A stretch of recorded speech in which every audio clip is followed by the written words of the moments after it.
I'm disappointed in every one of you. I'm sorry, I don't mean to offend you.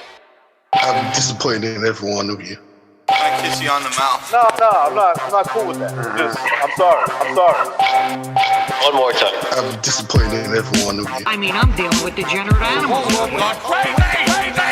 I'm disappointed in every one of you. Disappointed in every one of you. All right, come on. Honestly, I can't do it, man.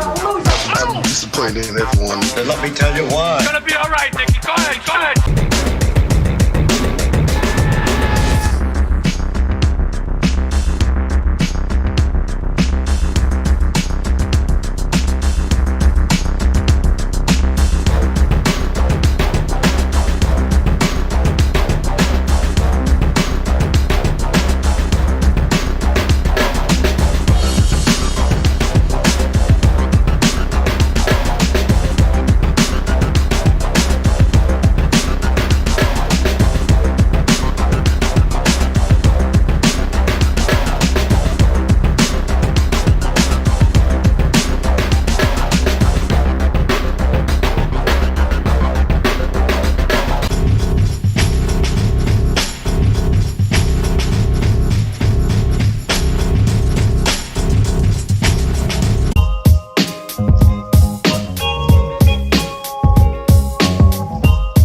I think we're back. Intro was going nice and steady, and then all of a sudden, you know how it goes. But anyway, listen, I think you fellas are getting used to all these internet connection problems. I don't know what's going on. Suffice to say, we are here now. Thank you everybody for being on this Sunday episode. Nice afternoon here, sunny in Canada. Temperatures starting to get nice and warm. It's like a holiday for us over here in Canada, so thank you everybody for joining us. We had a lot of interesting fights last night, a lot to talk about, some controversy going on. Before we get to that, you guys know what to do. If you want to keep the gravy train rolling, you can certainly do so via the super chat feature or the Patreon or PayPal page. Every little bit helps. But of course, the most important thing is that you continue to subscribe and to hit the like button. Hit the like button, fellas. That's the most important thing. All right. Shout out to Blues Boxing, Friendly Fire, The Stray G Turo, GB Guthrie, Marcy D, Jay Perez, Amok PvP, Shepherd the Sons, and many more to come. I'm sure, fellas. Thank you for joining. Oh, I see Stu's in there as well. All right, fantastic. Now listen, don't forget. Shout out to Michael Poe being the contributor of the month. Shout out to Michael Poe if you're listening out there. Thanks a lot. But like I said, thanks to everybody as well for joining us and supporting us and keeping this community alive. But it's up to you as well to spread the BDA gospel. Oh yes, it's not going to spread by itself. All right, it's not a whore. Now let's get to the fights. Before we do that though, let me just invite I see Stu's there, so I'm going to invite him, see who else wants to jump on, because I am flying solo for the moment. I'd rather have somebody on board here keep me straight.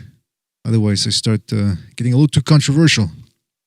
You gotta keep BD on a leash, man, let me tell you. Where is Stu? Oh, there it is. I mean, there he is. And look, I'm curious to hear who you guys thought won between Smith Jr. and Vlasov. That seems to be the big controversial story of the evening or of the afternoon. There were some good fights, but that's the one that people seem to be harping on a little bit. But other than that, it was Jaron Ennis. We can talk about that. So there's a lot to get to, man. And I see we got Stu. Oh shit. Haha. I had Stu on, but then all right. Anyway, let's. People are saying close fight. King Frog says I can't see 7 runs for Vlasov. Oh, for Smith he meant for Smith. GB Guthrie says Vlasov 7 runs to 5. King Frog says Vlasov 7 runs to 5. But GB Guthrie says that it could have been a draw. You there? Yeah, I'm here. How you doing, Stu? Oh, sorry, you cut out completely. Sorry, bro. That's okay, man. That's okay. Thank you for being on, man. How you doing? Yeah, good, man. How are you? Good. And it was just so spiteful, accurate, sharp. Stu, and even sorry to interrupt, man, because we dropped out and I couldn't hear what you were saying. So we're back on the air now, sir. But what's going on with this internet video? I don't know, man. Hey, my guess is as good as yours, man. Right. So where did I cut out then? When you said you saw the fight. So I've been speaking for about a minute then. I don't know what's going on, I'm man. fucking talking to myself. Right, let's go again. Right. Yes, I did catch the fight. I caught Smith and Vlasov. I thought it was a very good fight. I thought Nigel Benn. I thought Conor Benn was fantastic. I mean, the improvement in this kid is just amazing. I mean, and it wasn't just the way he stopped Vargas. It was his punch selection, the snapping his punches, accurate with his shots. I mean, every one of them was landing. I mean, just the uppercut looked ferocious. I mean, look, I don't want to overhype him, but he did it in much better fashion than Spence, Danny Garcia, and Virgil Ortiz. So, Conor Benn, for me, because when I first saw Conor Benn, I just thought this kid could probably go to European level, and that's about it. Just didn't have the fundamentals for me. But the improvement in this kid, it just shows. I mean, look, the talent's always there for me. I think a good trainer will get the talent out of a fighter. I just don't think you can get a donkey to win a national. And so he's always had it. But what Sims has done with him, I mean, just I was really impressed. And it was just punch perfect. The punch selection, it was just a tremendous performance. And I'm really looking forward to Conor Benn in big fights now because, I mean, can you imagine him versus Virgil Ortiz? I mean, I'd pay for that. I mean, that is an amazing fight. So, but I'd rather see him have a couple more step up before he goes to Virgil Ortiz. But this kid is a real problem. And like I caught Savannah Marshall. All right, it was a late replacement, but Savannah Marshall, what I've seen of her, I think she's going to be a real problem for Clarissa Shields. She's just a lot more schooled and she had better boxing skills. She's better fundamentals, and she punches very, very hard. And I just can't see Clarissa Shields, who's very easy to hit at times, standing up to that power. I mean, I mean, Clarissa Shields. I went on her channel earlier, and she was giving it the mouth, and she was doing a video trying to knock Marshall's performance and trying to big herself up, but she came across as quite desperate and didn't really know what to say because she knew what she saw in there was a good performance. This girl had never been stopped. So, look, I'm not one for talking about women's boxing too much, but this is a fight I'm up for. So, yeah, I watched that. And Joe Smith, I'm sure we're going to get onto that as the show goes on. Who did you have winning that fight, BDO? Well, first, just to go back to the women thing, Reckon is going to have a problem with you now, man. He's going to let you have it because he was going on about... Yes, I get that. Look, but with Shield and Savannah Marshall, I just think that's got a bit of spice where I can get up for it. And Savannah Marshall, she actually's got the boxing fundamentals I demand in a fighter, no matter who they are when they're in there. And I just found that some of these women don't. They're more like street fighters, just swinging for the hills with the chin in the air. Mm-hmm. Where Marshall's, she's got a bit more about her. And like I said, because she throws punches with a lot of rhythm, the power comes with the rhythm. A lot of boxers seem to think if they plant their feet and load up on their shots, they're going to get more power, but they don't. Power comes with rhythm and speed, and Savannah Marshall she seems a bit more advanced when it comes to punching technically than Clarissa Shields, and Clarissa Shields does get hit quite a bit. So I'm picking.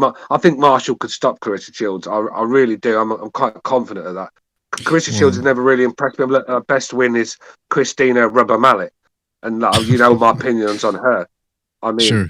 So look, I thought the women really stood up to the plate in the UK last night. I mean, Courtney and Bridges was a tremendous war as well. I mean, but to be honest with you, I'd rather see them two girls next to me in the bed naked than hitting each other in a boxing ring. But that's another story. Oh, But yeah, but look, they stood up to the plate and they deserved credit. But yeah, and Joe Smith. I mean, well, I want to know who you had winning it. Who did you have winning it, bro? I had Vlasov winning. That's who I had winning. I thought he controlled the pace of the fight to a certain degree, or across the fight. I think he when he wanted to box, he boxed. When he wanted to push the puncher back, he managed to do that. I think he made his body punches be felt. Smith was feeling them. Smith was going back to his corner, shaking his hand and shaking his gloves as if to say, fuck, I lost another one. Now, look, I know it doesn't always mean, when a fighter shakes his head or when a trainer tells his boxer, look, we're losing the fight, that doesn't necessarily mean that they're losing the fight, right? It could just be their perspective or perception of the fight. But it's just all those things that I listed led me to believe. I thought Vlasov won that fight. I'd have to rewatch it again and score it properly to see, because I just scored it across the board. You know, I didn't do it round by round. But Smith seems to have gotten a bit of a gift in there, man. Maybe because they think I fight with him a bit. Yeah. I said to you, BDA, when I say in the show before the fight, I said Vlasov is going to have to get the stoppage to get the win. He's not going to get none on the cards.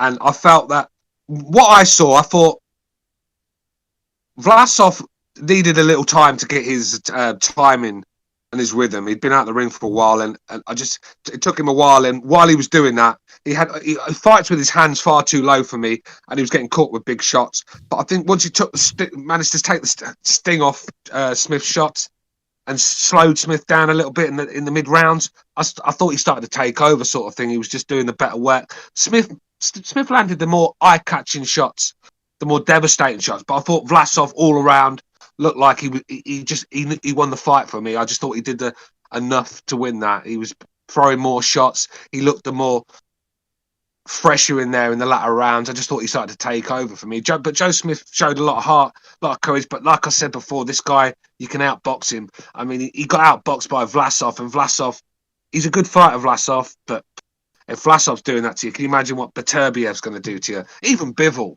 you know, I mean, Smith showed a lot of heart and courage, and you always see a good fight. Joe Smith's always in a fight of the year contender, but for me, I think I had Vlasov winning.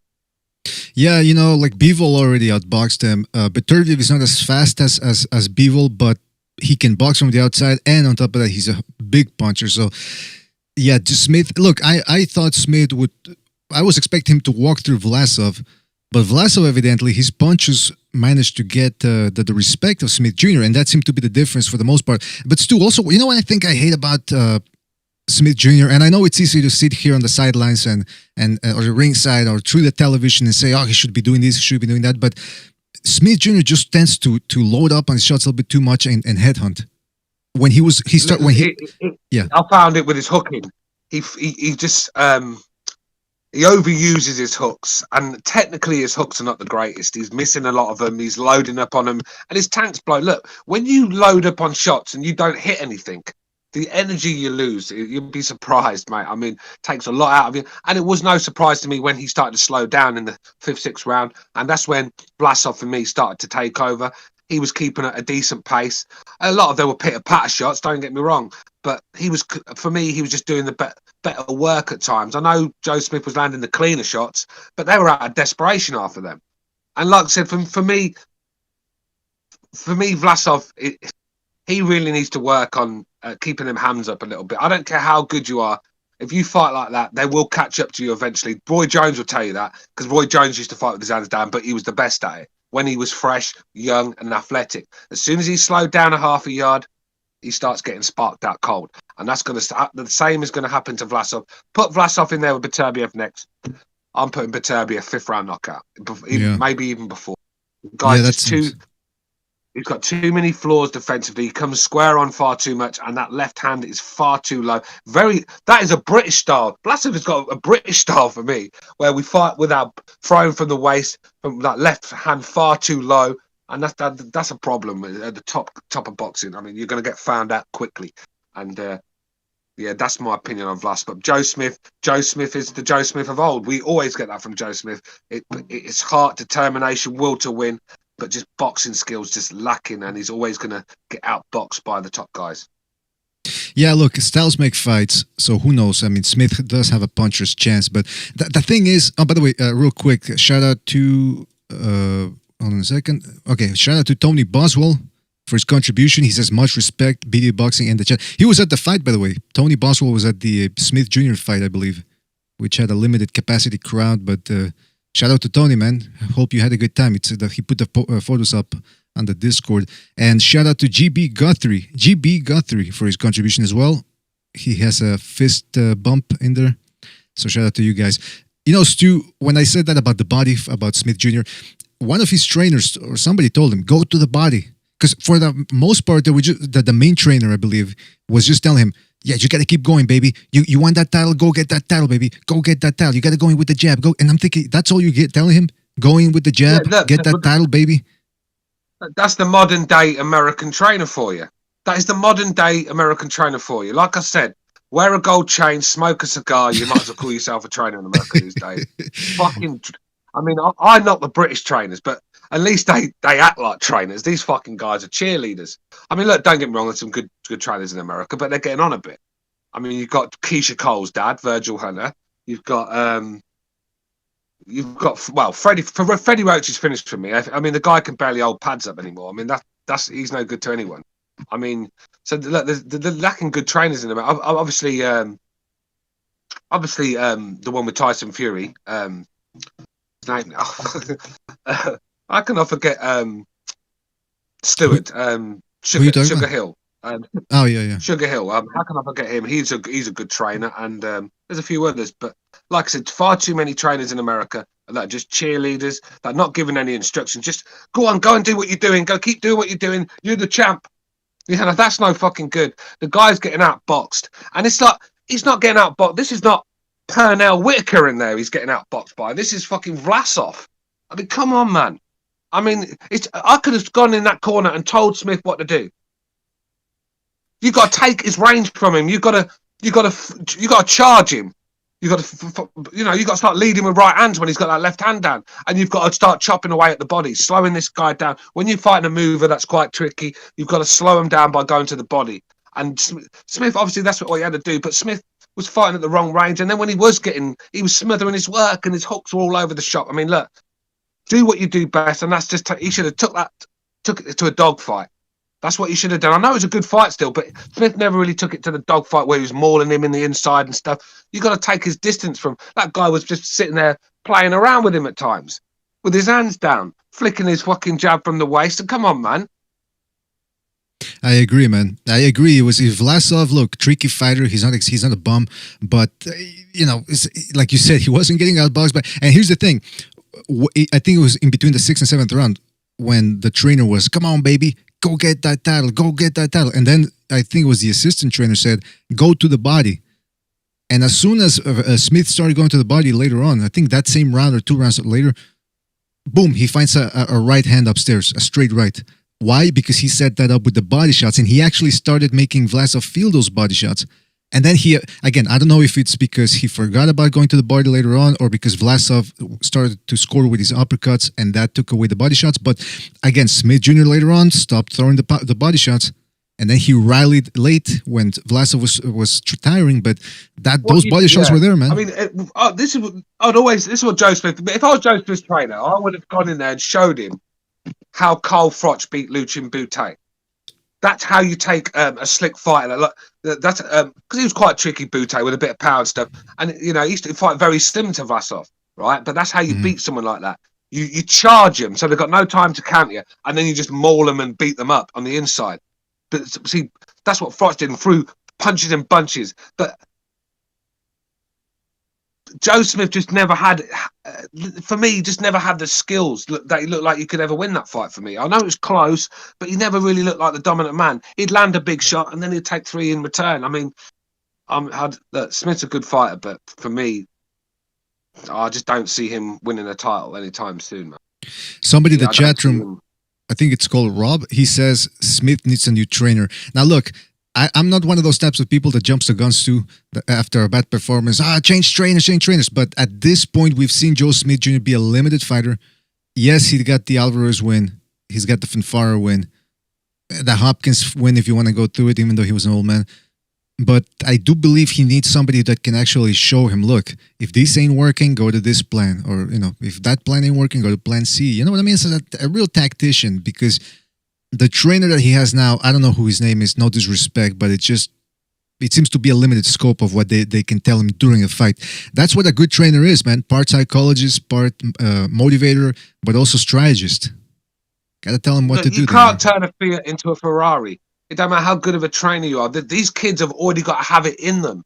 Joe Smith is as tough as they come. Come on, man. It's the sort of guy you don't want to fight in the street outside a pub. You might get knocked the fuck out very quickly. Mm-hmm. He's a tough nut. But we're talking about boxing now, and I just think he just lacks the fundamentals at the top level. Yeah, he's a tough fight. He'll find you out. If you haven't got the stomach for this game, he'll find you out. Don't you worry about that. But at the top of this game, I just think he just lacks the fundamentals. I think he's going to get outboxed every time. And against Beterbiev, knock the fuck out. Trust me on that one. 5 rounds.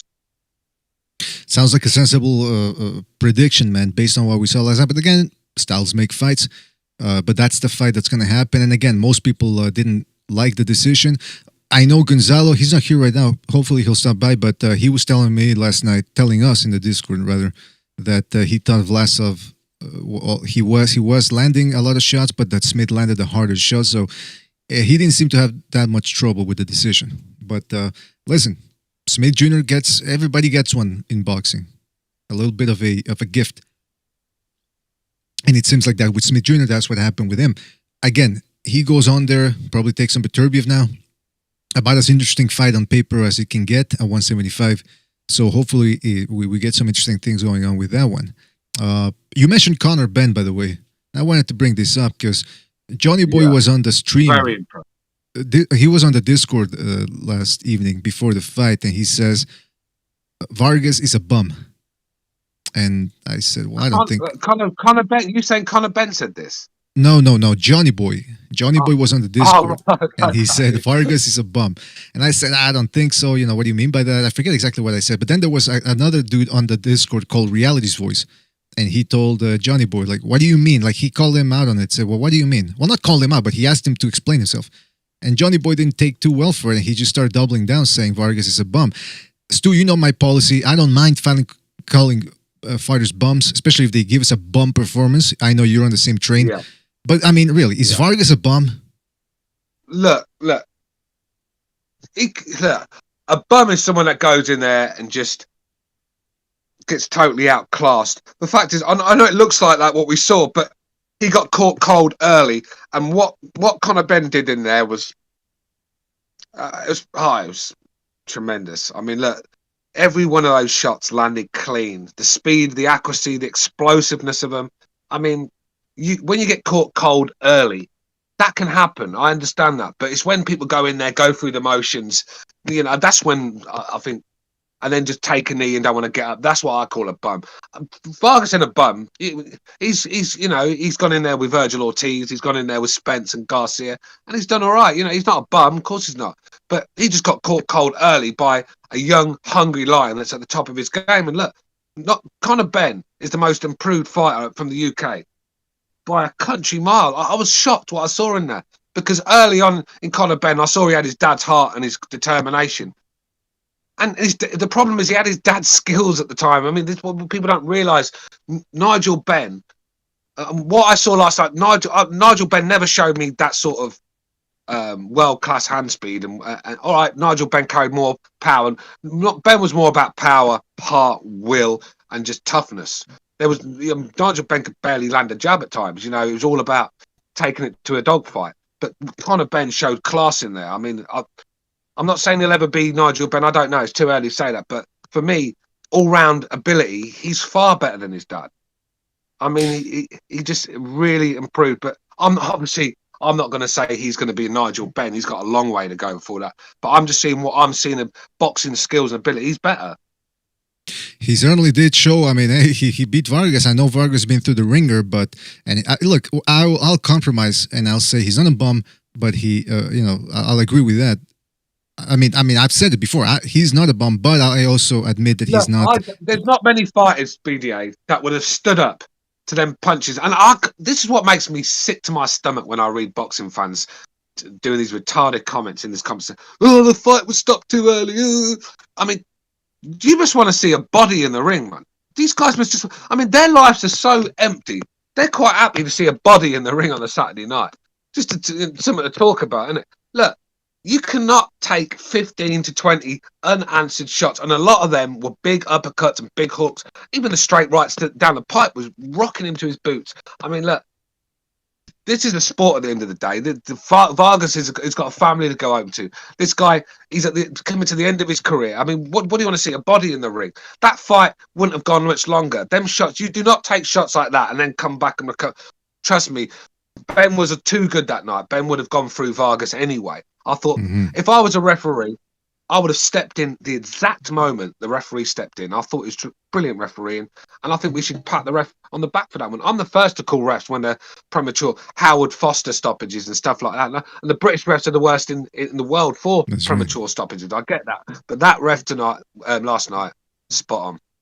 By the way, fellas, phone lines are open, and we got a phone call here. Let's go to 773. You're on the air, 773. What's on your mind? Joe Blow is now Joe two-time champion. Joe Smith. What y'all mean? Kevin, are you really going to celebrate a robbery? Oh, Kevin, you've got no class, son. You've got no class. Now, look, come on here, be humble, just say, look, great fight. I think my boy got the nod. You clown. Come on. Robbery? You call that a robbery? Look, the dude gave up the championship round. I'm not a clown, bro. Listen, you're the fucking laughing stock of this show. You are the laughing stock of this show. I've beat you up so many. I've beat you up so many times. It's like Jake LaMotta Robinson. I'm Sugar Ray Robinson, by the way. But the difference is you've never beat me once like LaMotta beat Robinson. It's been that bad, honestly. Every time you come on, I tear you a new ass. So look, I'm not the clown here. You are. Be humble. Your boy got schooled, and he got schooled by nobody that knew. No, nobody knew. Get the fuck out of it. You know what? I knew it. This was going to happen. Joe Smith Jr. went out there. He fought a terrible fight, and he still did enough to win. It was a close fight, and that's what the score. Oh, mate, yeah. I mean, the Americans sure know how to give their own fighters a decision, don't they? They're the best in the world at it. All right, man. All right. One judge had a draw. One judge, 115, 113. That's a close fight. That's how the fight reflected. If it would have won other way, 115, 113, Vlasov, so be it. The difference in the fight was Joe Smith was landing the bigger, powerful strikes. Vlasov was trying to pepper him with these little weak punches, but Joe Smith would come in and clobber him. And those were the punches that the judges were looking at. Those were the punches that swayed the judges, and rightfully so. Isn't that what you guys saying? This isn't amateur style. This is an amateur style. It's about damage. It's about power punches, and that. Isn't that what you always say? Yeah, that is. Yes, listen, if you let me finish, look, I'll take back. I wouldn't say it was a robbery, because robbery that's Wilder Fury won. I'm talking about, but Vlasov won that fight by 2 or 3 rounds, right? So be humble. That's all I'm saying. I mean, you can't sit there and give it the big one when your fighter got beat in most people's eyes. Look, it was an average performance by Smith, and I know some Padgett in the chat's giving me stick saying if Vlasov's a nobody, then who's Samuel Vargas? But everybody knows who Samuel Vargas is. He's been in there with the best. Vlasov's been in there with who? Ask anyone. They'll tell you Joe Smith last night. So, and let's be real, Joe Smith beat up by Bivol badly anyway already. So Joe Smith's he's a beatable guy. You know what I mean? So just calm down a little bit here. Be humble. You look at the guys Joe Smith been in there now. It's Bivol. Go ahead. Fonfera, Eliter Alvarez, Jesse Hart, Sullivan Barrera. The list goes on and on. Bernard Joe, Hopkins, he's been in there. Joe Smith. Joe Smith's a warrior, Kevin. Joe Smith's a warrior, and this is why I'm not coming on here disrespecting Smith. I'm just telling you what I saw. Smith's always in a fight of the year contender. You'll always get that from Smith. That's why I love watching him fight. But I'm here to tell you what I saw, and I believed he was just edged out a little bit. It's one of them where I'm not going to sit there and complain too much because it was a close fight, and Smith did land the better shots. I agree with you, Kev. But I thought Vlasov did win the fight. But I said before, Vlasov would need the KO to win this, and he didn't get it. So that's I'll tell you what, man, I'm scratching my head here trying to figure out who Kevin really was rooting for, because it must have taken him a bit of time to decide, the Eastern European or Joe Smith Jr., who's his favorite fighter. Kevin, how did you come to that determination? Joby One Kenobi is the epitome of the blue-collar working man. The dude's a construction worker. He cuts down trees for a living in his spare time. I mean, how could you not root for Joe Smith? The dude is just all class. He's not a loudmouth, braggadocious piece of you-know-what, so it's hard not to root for someone like that. Joe Smith, the thing that he won him the fight was the championship rounds. He won the 11th and 12th round. He knew it was a close fight. He put the pedal to the metal, left it all on, emptied the tank, and that's what won him the fight. If you guys can't see that, you're clueless. I mean, Vlasov tried to take off the last 2 rounds, and it cost him. That's yeah, what, look, I mean, it depends what you want. It depends what you like. Rounds. You never take off championship rounds. I don't care how far ahead you think you're up. That's cardinal sin. All right. Yeah, well, I agree with you there, Kev. I actually, that's one of the few times I actually agree with you, and I do with that one. I've always said that taking the last 2 rounds off is dangerous because a lot of these judges just remember the last 2 rounds as it is. A lot of them are fucking old, senile old men. They can only remember so far back, and this is you've always got to keep fresh in the judges' minds, and that's by winning the last 2 rounds comfortably. And I agree with that. Well, listen, I don't know. Yeah, I know some people. Before I had. Go ahead. No, you go ahead.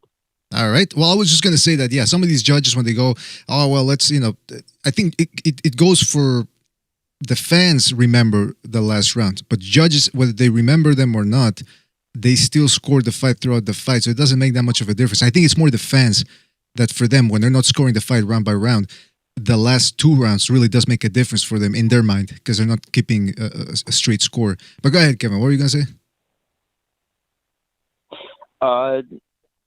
Joe B, that's a 2-time champ. Shout out to Joe Smith. He got it done. And I got to talk about the real fight of the night.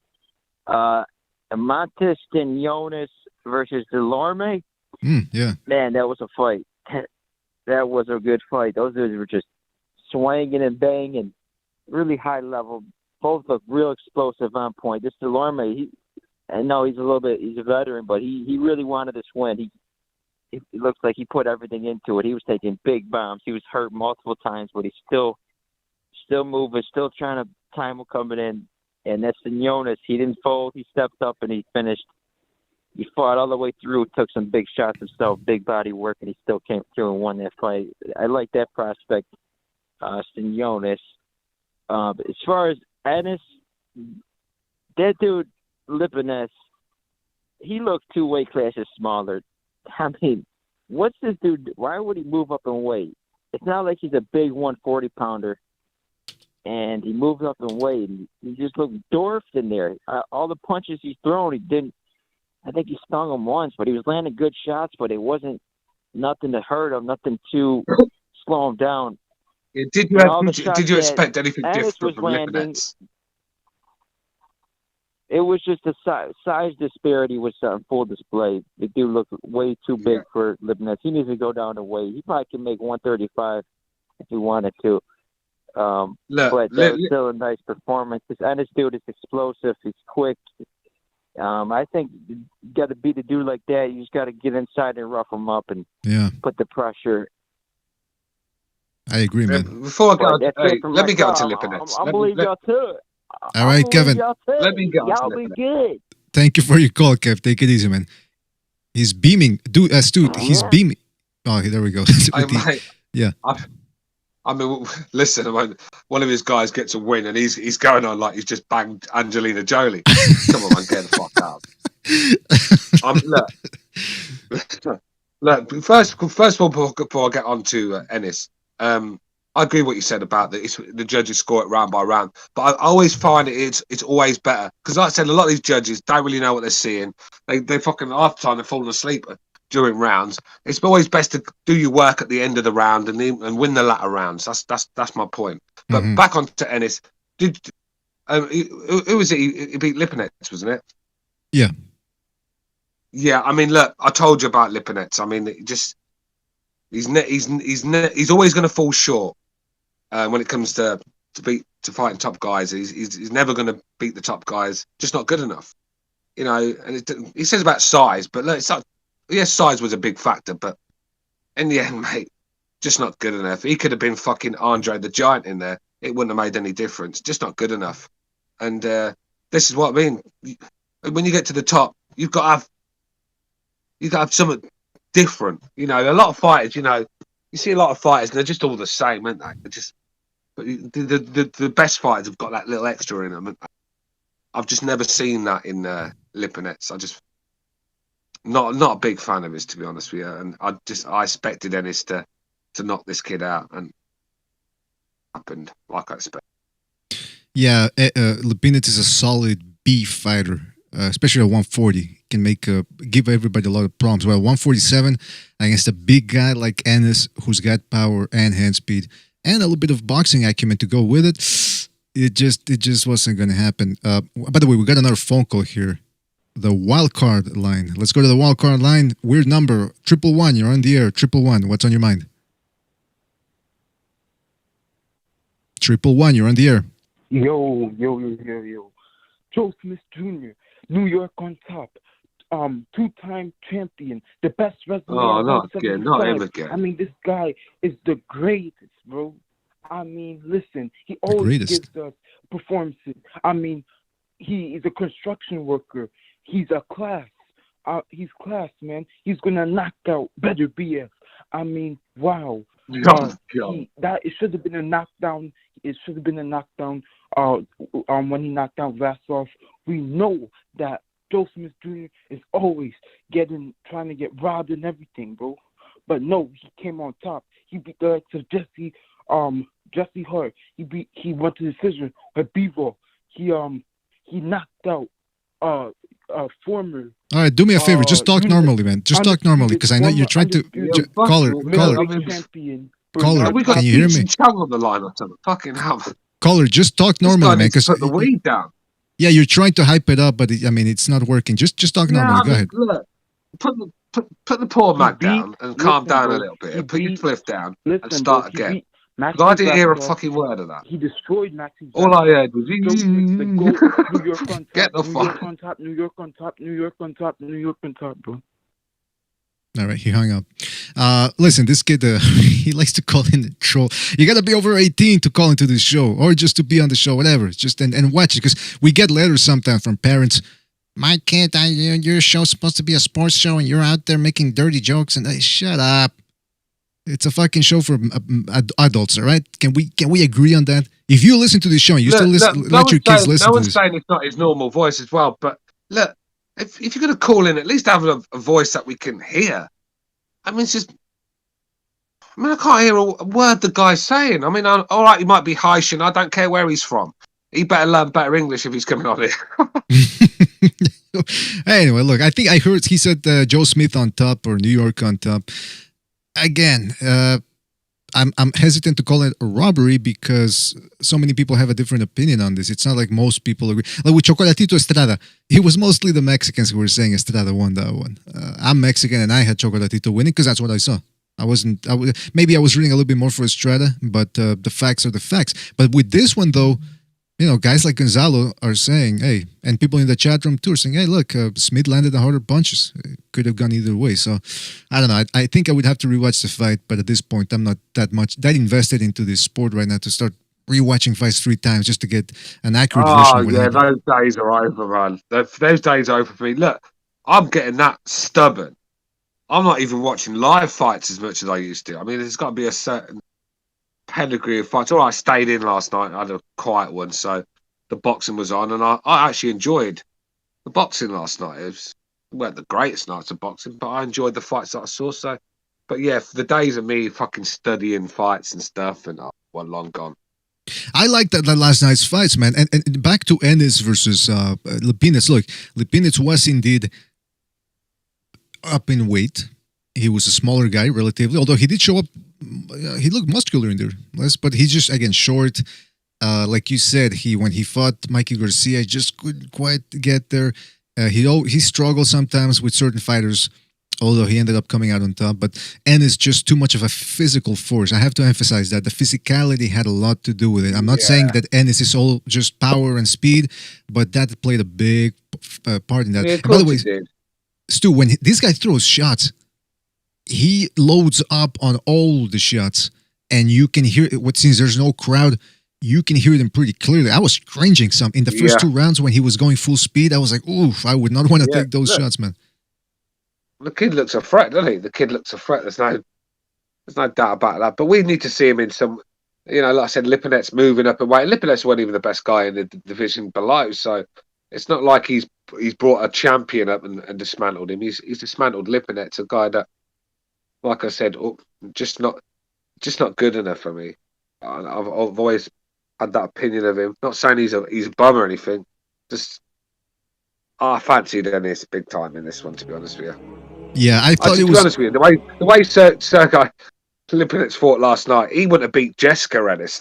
Nah, come on. You know what I mean? Fuck you. Look, I thought it was a good test for Ennis.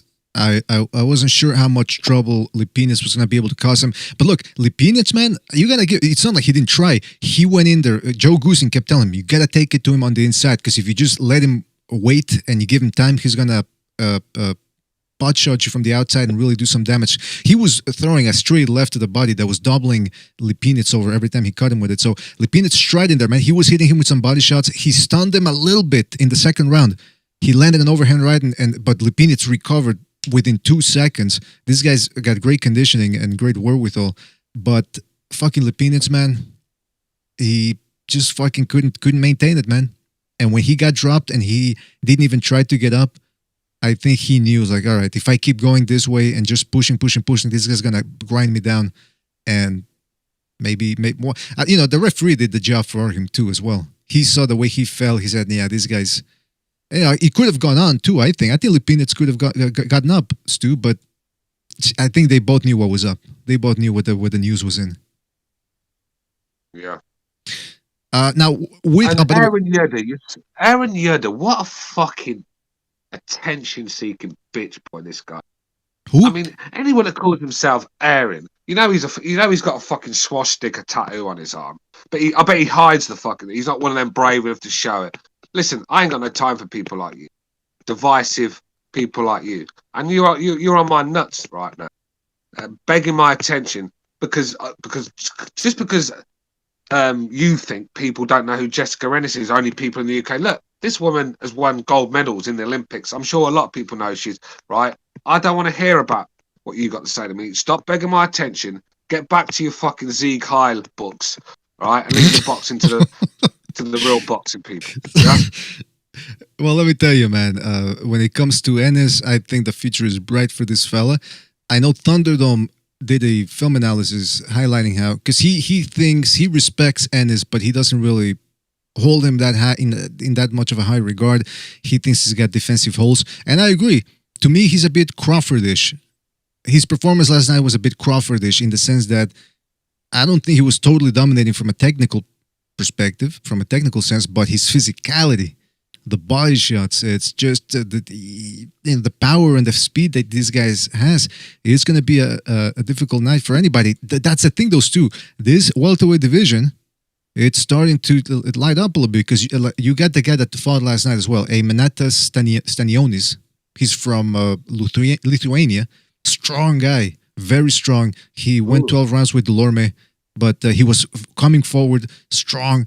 Every time he hit him, he whacked him with some hard shots. Didn't really let his hands go that much. He's very economical. But then you've got, what's his name? The guy, what's the name of that Russian mystic that couldn't be killed? Rasputin, right? There's the other guy named Besputin. But then they there's killed him in the end, though, didn't they? Yeah, I think they got the job done. But Besputin, that's the guy. There's Besputin is a Russian dude who fights a lot like Lomachenko. He's undefeated. He's coming up the ranks as well. So and then you got Ortiz. So Stu, the welterweight division, man, it's got a bright future ahead of itself. Yeah. I mean, when you look at, like I said, when you look at Ennis, Virgil Ortiz, even Conor Benn coming through now, some young kid, especially with Ortiz and Benn, dangerous kids as well. I mean, look. This is the thing. Spence and Crawford are going to sit around, hanging around too long, waiting to fight each other, fighting nobody's in between. And before you know it, these kids are going to catch up to them. You have to be fighting the big fights when you're at the top of your game. You can't keep waiting a year, because before you know it, you'll go in there and it's all gone and you get your ass whooped. I mean, look, these kids are going to keep getting better and better while Spence, not so much Crawford, he's keeping busy, but Spence, he needs to get in there a bit more. Even Crawford, he needs to step up his opponents. I mean, look, just not, he's going to go style if he doesn't step up. And look, I'm hearing Porter's the next fight, and that's a great fight for him. But if you go style, and sit around fighting nobodies, before you know it, these kids will be on your ass, and sometimes, in some cases, beating your ass. So you've got to be very careful of that one, and that's why Crawford and Spence need to get that big one out of the way now. Let him fight Porter, and then get the Spence Crawford fight. We all want to see it. And the more you leave that to Stu, the less interest you'll have in that fight. I think for me, so get it done. Don't use the word Stu though. Coming through, very impressed. Don't use the word. Say marinate, because if you say Stu, people are gonna think you're talking the third person. They're gonna go, "Oh, Stu's arrogant. He speaks in the third person." I mean, like I said, if you leave it to Stu too long, the meat gets tough. No one wants to fucking eat it. Well, that people are done with Crawford Spence, and I'm done with it too. It's like when Fury wasn't coming back, and people were saying, "Oh, is he gonna come back? When's he gonna come back?" Look, as when he gets in the ring, then we can talk about him. Until then, I think we're about done. It's the same thing with Crawford versus Spence. We're done with it. Yeah, they don't want to. This is the thing. I mean, look, these young kids, they're going to be on their towels before they know it. So when you have to keep in shape. You've got to be fighting big fights, because you can't be fighting underwhelming opponents and then think you can go in there. Before you know it, you've got someone like Virgil Ortiz in there fucking beating you all over the place because you've sort of gone stale. I've seen it in so many fighters. And look, Spence is, if he don't get in there soon, then well, I don't know what's going to happen to Spence, because he needs to keep busy. He's not going to get better by dancing around like a fucking idiot in nightclubs, looking out of shape, with getting drunk with his friends. I mean, that is not going to make him a better fighter. When you've got these tell me what you like about Conor Benn. Conor Benn lives, breathes the sport. That's why he's improved so much. You do not get better by that much if you're not in the gym all the time, learning stuff. You telling me Errol Spence, Tank Davis, these sort of people are in the gym? I mean, these guys are just natural talents, obviously, but they're not in the gym half the time. They're blowing up. You see more shoots of them guys in nightclubs making it fucking rain than you do in a boxing gym these days. And like I said, it won't be long before the Conor Benns, the Virgil Ortizes, and even the Ennis Ennis's and people like him start catching up to these guys. Absolutely, man. Absolutely. I forget what the name of the dude was. It was a kickboxer who was on the Joe Rogan Experience, and he said, "Look, I always tell my fighters this because he trains them now. Focus on your career now. You're in your 20s, but you're not going to be able to do this at the pro level for the rest of your life. There's a window. It's not like being an engineer. You can be an engineer till the day you die, but a boxer, you have a limited time window. So get everything done now, train now, and once you're 40, you're still young. You can still go out and party. Plus, you got a bunch of money, and you did everything you had to in your career. But a lot of fighters don't seem to think that ahead of, Look, I mean, some of the guys in the chat, I agree with them as well when they say about the young Zoo. He looks a dangerous kid. And then you've got other guys. Who else was mentioned? Josh Taylor moving up, and Ramirez. I mean, those guys, if they go up to 147, they're dangerous kids themselves. That division for me, I'm waiting for the next generation to come through. I'm sick of the diva generation from America.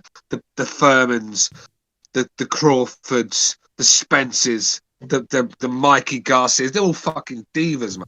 I'm done with them. All I want is them to fucking get out of boxing, and these young kids to come through and let them shine. Absolutely. I'm sorry, man. I mean, not so much Crawford because oh, here we go, Jimmy D. Why am I the real coward? Stuart Little turns a blind eye when his women are violated by invaders. I mean, what the fuck is this kid on about? I live in a farm in the middle of nowhere. The only thing I get invaded by is fucking falcons. And not even them. They don't even come around here. Birds and deer. That's about it. Get out of here. You can take a time out. Victim of the modern age. I bet he watches Tommy Robinson videos, doesn't he? This guy. But yeah, I mean, back to the boxing. Look, I'm sick of the 147 division. I've never been a fan of it. Sean Porter is the only man for me that can stand up and hold his head up high and done everything that's been asked from him. You got Amir the Khan, who's living out of boxing for how many years now? He's talking about fighting Conor Benn now. He'll get knocked the fuck out, trust me in that one. Then you've got Josh Kelly, who I thought could be a talent, no stomach, folds and under any sort of pressure. You've got Cal Brook, the gutless wonder from Sheffield. You know, you've got who when he was at his best, wanting to fight Frankie Gavin, Bizier, and fucking these sort of bums. Never wanted to, and then sells his soul to Golovkin for $6 million. Got no time for him. I mean, this is just a generation. Thurman, who spends more time getting stoned in the hills of Nepal than he does in a boxing ring. You've got Errol the drunk Spence, that the most exciting fight he's been in lately was in his Ferrari against a wall.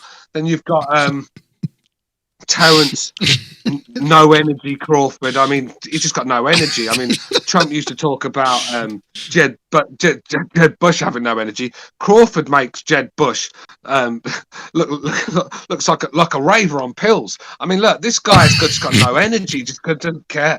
Just pay me and let me turn up. That's his. Look. I've had enough of this division. Let the young kids come through. Let them shine. I like you've had enough of it. It's like good. I'm laughing because look, it is. Look, I agree with everything you said to a certain extent. There is a bit of truth in everything you said. But like you said, also there's the good guys coming up. Look, Errol Spence, maybe he's been relying too much on his Wolverine-like recovery powers because he can get fat, get drunk, get stoned. And then he can shed all the weight. But look, he said it himself in that interview there on the PBC. He said, if I would have been in shape for the Porter versus Garcia fight, I would have been able to stop him. Now, I call bullshit on that to a certain degree. Because if he wouldn't have been in shape, I think Porter would have run right through him. Porter's not the guy you want to show up out of shape against. I think that's a little bit of BS right there.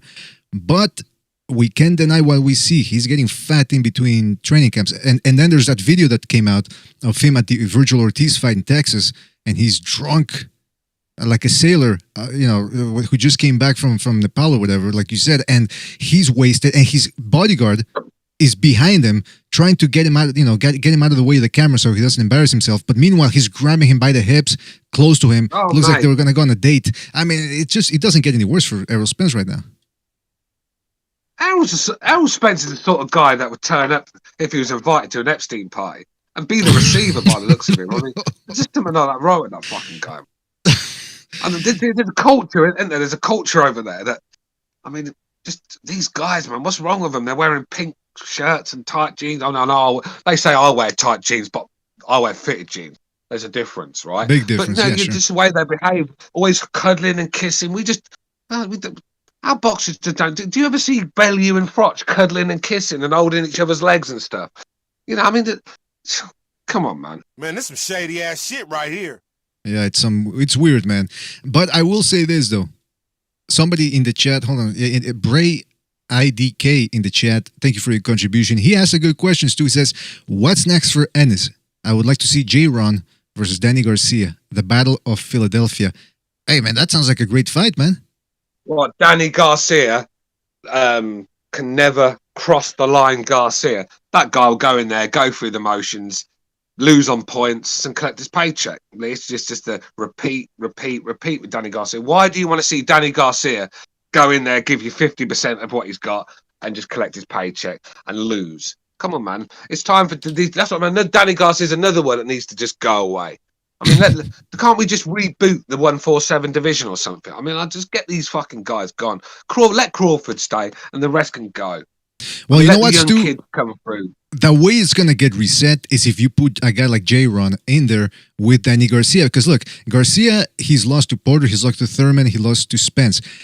It's hard to beat him convincingly. Those 2-3 guys did it, but they're the top 3 guys. So if Jaron can do it, I think that's a great fight, man. I'm not sure if he can do it, though, because at the end of the day, Danny Garcia, you can't set the pace against him. And Jaron Ennis, he's very good. Like I said, very quick, very agile. He does a lot of things that Errol Spence did. You know, he can pull off a lot of the things that Errol Spence pulled off against Danny Garcia, but he's also open for those overhand shots. His defense is leaky. He's very, like I said, he's Terence Crawfordish in style. And so I think a Danny Garcia's fight is just what the doctor ordered. And it goes to your point too, because look, if Garcia loses, then okay, then it just proves to us that he's another inch out the door for Danny Garcia. Look at the people still falling for Garcia, man. You guys really need to get a fucking grip. I mean, there's still people saying Garcia's going to win that one. When has Garcia ever won a big fight? At 147. When has he ever won a big... This is what I mean about you guys. You fall for the same trick every time. You're the sort of guy that's... You could get someone to ring you twice and rob you on your line, take your money from your bank by giving you the same call twice. You know, you're one of them guys. Fall for the same con twice. I mean, get the hell out of here, man. I mean, this guy, he's had his chances. Move on. Let some of these other guys get their chance. How many chances is Danny Garcia going to get to win a title? I mean, I used to cringe at the thought of Frank Bruno getting all those chances. Danny Garcia, he's surpassed that years ago. I mean, look. Oh, see how angry I get when I talk about the 147 Yeah, what's the division? matter with you? Hey, you know what? Actually, somebody in the chat room says, Iron Fist in the chat room says, isn't Garcia moving up to 154? Well, there you go then. That's a moot point then, a fight between him and Ennis. It would have been I still would have been interested to see how Ennis would have done against him. Because I thought it was the perfect test. But look, if he's moving up to 154, look at these divisions too. This is a welterweight division. Ortiz Jr., number 10, according to Ring Magazine. Abdukarakrov, I didn't say that name properly, but you know who he is. You got Jaron Ennis, number 8. Garcia still, well, actually she's getting out of the way, right? I believe. Ugas, number 6. Porter, number 5. Thurman, still number 4. He's very vocal about returning. He says he hasn't missed a beat, he said. Pacquiao, number 3. Crawford, number 2. And Errol Spence, number 1. And that's without mentioning Josh Taylor potentially moving up there if he gets past Ramirez. So, man, these welterweight divisions too. Well, okay. You don't want to see Garcia might not even fight Ennis because he's moving up, and you don't want to see him fight. But so, who would you like to see Ennis in there against? What's the perfect test for him right now? People are good. It's not like I think that Danny Garcia is not good enough for Ennis. I'm not saying that. My point is, Danny Garcia doesn't deserve another shot. I don't care what levels Ennis is. Even if Danny Garcia could probably win that fight, I don't know. I doubt it, though. Like I said, does he ever win against good fighters? So I wouldn't put a pound on fucking Garcia to win that. But I get it, what people are saying. But he's had his opportunities, right? I don't want to see Garcia in big fights again. I think he's had his chance. It's time to move on. And that's just the way I am. It's only my opinion. It's not saying everyone else should do it. I've just had enough of this guy because the amount of times I've stayed up late, silly hours to watch this guy in world title fights and fail to deliver. You know, when have you ever seen a Danny Garcia give it 100%? He just goes through the motions, waiting for the perfect moment to land a shot, and then but he's waiting forever at times. Just he has lulls, too many lulls through fights. Never throws really nice combinations, you know, just never really controls the fight. No, come on, man. I had him losing to Herrera, Ashley Theophane, and others. Do you know what I mean? Come on, man. All right, I got to ask you this. Danny Garcia from last, October, November, when he fought Errol Spence, right? That Danny Garcia versus Conor Benn right now. Who would win? Say that again, bro. Conor Benn versus Danny Garcia. Look, that's a tough one because Garcia's schooled. I get that. Garcia's been around the block, and Conor Benn's still green. I'm not, I'm hyping Ben a little bit, but that's a tough fight for Ben. Of course it is, because Danny Garcia, if he lands that left hook, he could be all sorts of problems for Ben. But my point is with Garcia, I'm not saying he's a terrible fighter. He's not. He just never gives us what he's got. That's the difference. I thought if Danny Garcia went in there and give it 100%, or I know he can never get 100%, but even 90%, then he would have won some of these fights, and I could have been talking a different tone when I'm talking about Danny Garcia. But the guy very rarely impresses me. He made Zab Judah look like Marvin Hagler that night. He made Lamont Peterson look like fucking Tommy Hearns. I mean, come on, when are you guys going to wake up? Yeah, man. I mean, it seems like Danny Garcia he falls short against the top welterweights, but he's good enough to beat guys like knockout guys out like Ramos and Paulie Malignaggi, who are good fighters themselves too. But it's just Garcia is stuck in the middle. He's stuck in purgatory a little bit. He can beat the guys that most boxing fans don't care about, even though they're what keeps the boxing world going around. Guys like Malignaggi and Abel Ramos, but he can't quite get that big winner welterweight. Danny Garcia reminds me a little bit of Juan Laporte. He goes 12 rounds with these guys, but he just can't beat him, man. And he's a very good fighter, man, very good, but just he lacks a little something to get over that hurdle, man. Whatever it is. This is the thing. No, I'm not doubting that Danny Garcia is a talented kid. I mean, you can see he's got the fundamentals down. He's very skilled at times. He reads fights.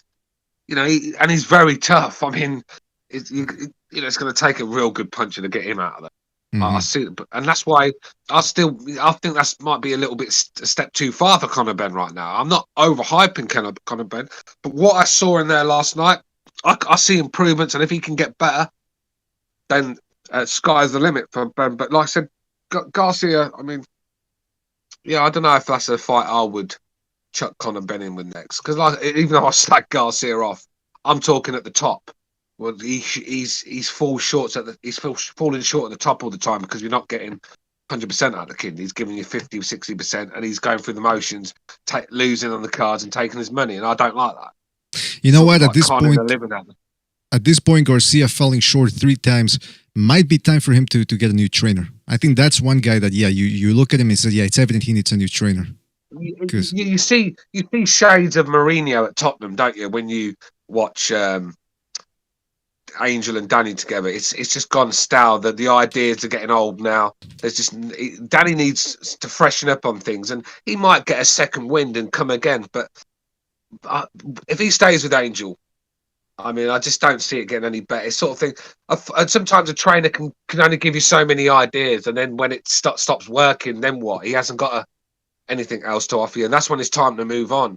All the best fighters move on in the end because it goes stale, and you have to come up with fresh ideas. Sometimes trainers can look at Tyson Fury. I mean, just Sugar Hill, just how he transformed him in one camp.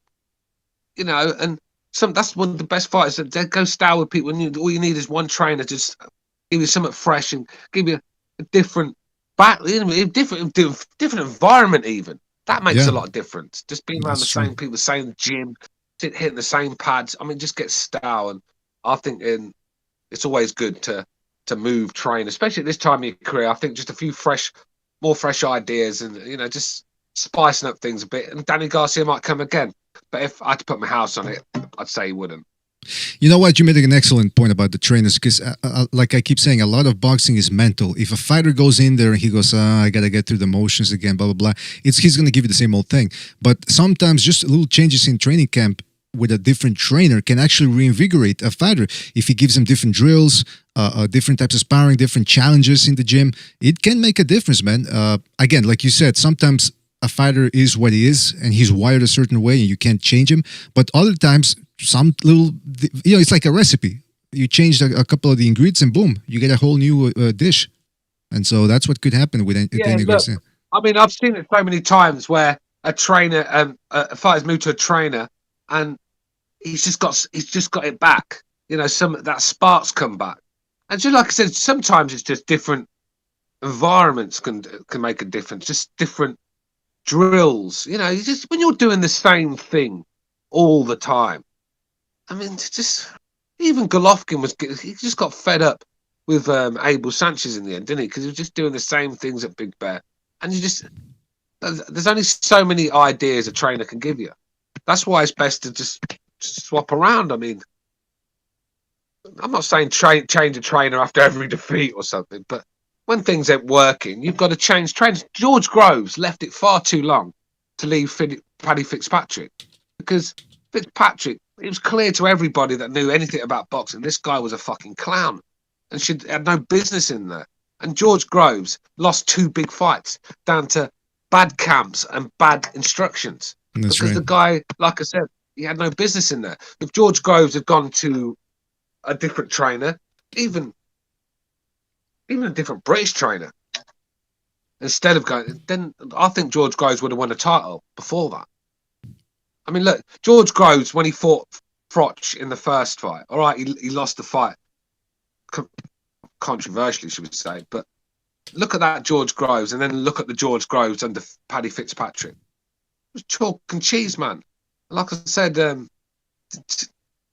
deciding your trainer is an important thing. Don't get me wrong, but I think when it comes to the top fighters, I think they should be in there knowing what to do. Like Tyson Fury. Why is he looking to the left to Ben Davison and asking him for instructions?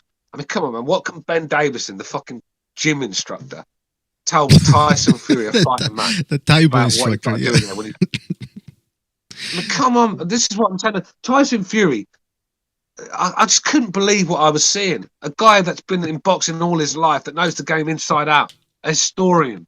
And he's sitting there taking instructions off this kid that's never fought in his life, that's a PE instructor or gym instructor, whatever you guys want to call it. I mean, come on. I mean, these fighters, you've got to start taking your own initiative when you're in there. The best do. I mean, like I said, one thing about Floyd, do you think it really matters who Floyd's trainer was? Floyd's not listening to him anyway. When's Floyd ever listened to a trainer? He just felt more comfortable with his dad being in there and his uncle. So, I mean, that's all it is. Because they know to keep their mouth shut half the time and know what to say, because Floyd's a narcissist. But Floyd goes in there and does what he wants to do. And that's what the best will always do. That's right, man. That's right. So to a certain degree, a trainer can make or break a fighter. Or sometimes it just doesn't matter. A fighter's so good, he can do what he needs. Now, real quick, don't forget to hit the like button, fellas. Don't forget to hit the like button. And if you can, drop a super chat. Keep us going, fixing these internet troubles we've been getting into these last couple of days. But by the way, you mentioned Groves. Oh, and by the way, don't forget the phone lines are open, so you can call in and let us know what you want to talk about or give us your opinions on the fights from last night. You mentioned Stu Groves versus Froch. I should ask Froch, because I always forget how many people were there that night in the rematch. Yeah. I haven't forgot, because Froch reminds me every day. Before I knocked out George Groves at Wembley Stadium in front of 80,000 fans. Oh, there we go. Yeah, remind me. 80,000. Yeah, I forgot the number. Such a narcissist. Froch is such a narcissist, right? I bet when there was 90,000 at the Joshua fight in Klitschko, I bet Froch was when he read the attendance. Yes, attendance 79,000. You know, he's the sort of guy who'd lie about the attendance just so he's got one on Joshua. I mean, this is where Froch is. I mean, we'll never hear the last of that. But that was a good George Groves, you know. And my point was, he went to Paddy Fitzpatrick, wasted far too many camps with this guy, learning nothing, looking a shadow of the guy he was, and let's be real, cost him 2 defeats. You know, Badu Jack and it was Froch too. I mean, is what do you know? I heard that actually George Groves' wife, after the defeat to Badu Jack, actually said, "Get that fucking guy out of your gym. He is clueless. You need to go find him and train. That guy's not." This is his wife, a woman that probably only knows what she sees when she's watching George fight. But yet she can see this fucking guy is clueless. And I think that was the final straw. But when George goes, he should have known that before. He did. Why should you need your wife to tell you? I mean, I could have told him ages ago. If I could contact George, I would have done it. Said, get that fucking clown out of your corner before you get put in a hospital. This is, you know what I mean? This guy was useless, and this is what happens when Gerald McKellen. I mean, look what happened to him. this is what happens when you cut corners with trainers. He had Emmanuel Stewart in there, the best trainer of all time. Yeah, he wanted to cut corners and have this fucking clown that didn't even know how to wrap hands. He's in there not pulling Gerald out when he should have done. Go on, keep doing the same thing, champ. You're winning. No, he's not. You're getting beat up right now, and you're struggling to breathe. I know the signs when a fighter's hurt. He should have known, but no, he's a clown. And Gerald McCullen sitting in a wheelchair to this day. So this is what happens. You've got to have the right people in your corner. That's right. That's right. Now, you also mentioned swapping earlier on, swapping trainers, blah, blah, blah. Sometimes it's good to swap things and mix it up, except in marriage, fellas. Just to remind you that marriage is a sacred bond that is made in front of the Lord, under his house, under his roof. So let marriage be held in honor among all. All right? And I had to say that on today's Sunday. It's a special day. Tony Yeyo, with a super chat. Shout out to Tony Yeyo, says, Mr. BDA Bucho, can you play our song, man? Come on, man. You know the one. I'll try to play it later, man. I'll try to play it later. I know I have a women now. So shout out to Tony Yeyo for his contribution. I think I know which song he's talking about, by the way. I think he's talking about the one we used to have there when somebody subscribed. Stu, let's get to a little bit of the crazies, all right? Because, it's a sport of boxing. You have to be a little crazy to get in there and be a boxer. So, obviously, you'll get fighters acting in a crazy fashion. Well, fighters say and do crazy things. I want to get your opinion on this. Chris Eubank said that Canelo's going to take Saunders out because Billy Joe has not improved since they last fought. And then he went on to say this. Somebody who's going to be very successful against Canelo, you have to have a very different mindset, a very different approach to the average boxer. I don't think Saunders has what it takes. I have what it takes. I know the way to beat Canelo, and I'm sure I will get my shot within the next couple of years. But it's a very bad fight for Saunders. What do you think about that statement? Yeah, I mean, look, I agree with 90% of what he said, I think. I just don't believe that he beats Canelo either. I mean, just, no. I mean, that's going to be a bad night for you, Bank, if he takes that fight. But Billy Joe, has he really improved? I mean, yeah, I suppose he's improved a little bit, but he's just in and out of the ring, and he's just pulls out of fights. He gets suspended. He never really gets a run of form. And then when he does he'll fight some nobody and look terrible in it and nick a win. And I mean, is that the preparation to beat the best fighter on the planet? I mean, it's just not. You've got to be at the top of your game. You've got to be in form. You've got to be fit. You've got to be living the sport all year round to beat. And you've got to be able to punch like Golovkin to beat Canelo. And he doesn't do either of them. All right, he's skilled and he's got the footwork to cause Canelo problems. We know that. But in the end, you're going to have to fight Canelo. You cannot run from him and win anymore. The guy's improved massively, cutting the ring down, and he stalks you. He takes a lot of energy out of you, even when he's not landing shots, because you're constantly thinking, he's constantly feinting, and he's a machine at the moment. And Billy Joe Saunders, for me, he gets stopped as well. I mean, look, Billy Joe could go 12 rounds, but he's not winning the fight if he goes 12 rounds, if you get what I'm saying. Yeah, it's going to be survival mode. It's going to be survival mode, and I'd rather go in there and give it a go and see what happens and, survive. You know what, Stu? I'm taking umbrage with the statement some people are making about Canelo's fights being fixed. Because, look, obviously he gets the benefit of the doubt when it comes to the judges. But there's people out there starting to say that, these fighters get paid not to fight. And I'm open-minded. Boxing is a dirty sport. But I also think, and the reason why I'm offended by all this is not because of the allegations themselves, but because they're actually making me defend Canelo, who's as a fighter I don't really like. I dislike his attitude, especially since, little known fact, he allegedly beat up Archie Solis, who's about 5 feet 3 inches tall. He beat him up at the beach, by the way, like a fucking cartoon from the 1950s where the guy with the girl beats up the fat pig or whatever. I don't like that. So the fact that I have to defend Canelo is a little bit of a stretch here for me. But when people say, Billy Joe... Tell me about Canelo, though, bro. People can say they hate on Canelo. I see a lot of people hate on Canelo for certain reasons. A lot of them are Triple G fanboys. But the guy lives the sport. The guy when he got beat by Floyd, he didn't make excuses. He didn't, play the victim. He went back to the drawing board, and it made him a much better fight. He's improved in every fight I've seen. In the first Golovkin fight, I don't believe he really thought he could win that. I didn't see a confidence in Canelo, but I think in the latter rounds of that fight, I think he realised the best way to beat Golovkin was to push him back because he's not very good on the back foot and take the fight to Golovkin, and that's what he did. And in the second fight, I thought he carried it on and won the fight.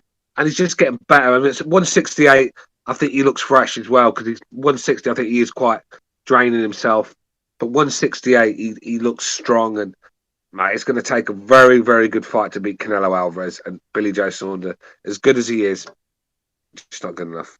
Well, here's the thing about that, because people are already pointing out to Billy Joe Saunders' statements about how he doesn't feel like he can win the fight. Bucho told me he found a clip where Saunders was saying the same thing about a potential Golovkin fight. So either he's being honest and he doesn't feel he can beat those two guys, or he's sort of pulling everybody's legs. I don't know. But if Canelo beats Saunders, I don't think it's because they paid Billy Joe Saunders not to fight. I think it's because Canelo's just that good. I've been watching clips. I mean, come on. Just look, I'll tell you one thing about Brits, right? We might not win the big fights all the time, but we don't come to lay down. You know, most of the time we're either getting knocked the fuck out or we're going the distance. You know, giving it a go. That's what we do. We come to fight no matter what. And so Billy Joe Saunders is not going to take a dive. He's the sort of guy. I don't think Billy Joe's. He likes money, of course he does, but then he's not too fussed. I don't think his pride comes first, especially that gypsy pride. I mean, taking bribes. If their community found out he took a dive, mate, they'd never welcome him back. I don't think he'd do that. I just don't think he's going to get knocked out. But generally knocked out because he's not good enough to beat Canelo. It's not like he's taken a dive. I mean, come on. Why would Canelo Alvarez want to bribe Billy Joe Saunders to take a dive when he can beat him anyway and keep his money? Come on, man. Some of you guys just don't fucking think. Yeah, exactly. He's gonna. Well, it's a plan B in case Billy Joe Saunders does beat him. Look, Billy Joe Saunders, if he can't outbox Canelo, he loses because he's not gonna go in there and outwork him. He's not gonna go in there and knock him out. So if he can't win, then that's because he can't beat Canelo. But it's not because Canelo. Look, again, allegations like this they might be true. Boxing is a dirty sport, but Canelo's no longer with Golden Boy. So who's he getting in there to make these payments? Some people say, "Oh, he's with the cartels." I think Canelo likes money too much as well to give it away. Canelo sorts. I mean, Canelo. I mean, look at all the money he's got. Yeah, he goes around in tracksuits and stuff, doesn't he? You know, he's not one for really showing off his wealth like Floyd. You know, Floyd's sitting there with a fucking £500,000 watch on. Do you know what I mean? So I don't think Canelo's that sort of. He likes his money. He's quite tight with his money, and I think the thought of him having a couple of mil over to Billy Joe Saunders to take a dive, I just don't. Why would you do that when you can beat him and keep your money? I mean, I can understand it. Certain fighters wanting to do that when they're in, but Billy Joe Saunders, what has he showed in the last few years to convince anybody that he can beat Canelo Alvarez?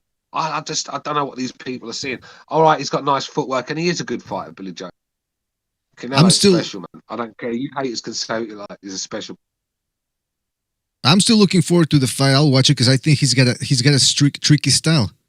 He's got a tricky style, and if Canelo shows up there out of shape, which I don't think he will, but if he shows out of a shape or if there's something wrong with him, Billy Joe Saunders might just be able to capitalize on it. Billy Joe Saunders, when he's on, he's a tricky style for anybody. Sure, he's had a couple of lousy performances, but you can't really besmirch him for being a bad fighter. He's not a bad fighter. He's one of the top guys he was one of the top guys in the middleweight division. Now one of the top guys at super middleweight.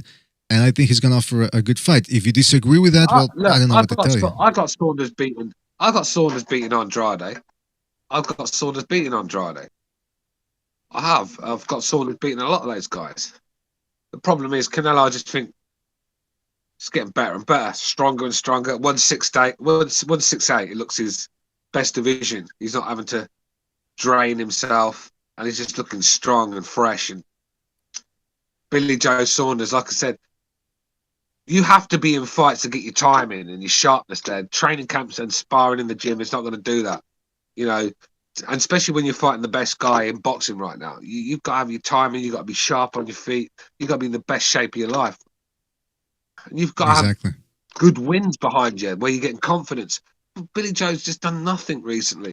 I mean, look, I mean, I think the best fight I've seen Billy Joe in is when he fucking chucked the chicken at Wilder. I mean, come on, man. Look, he needs to step up. Do you know what I mean?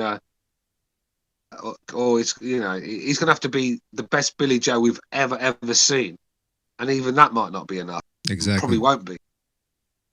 Could be enough to make Canelo look bad though, because again, Canelo, if you move around him, he's a bit of a still target with his feet.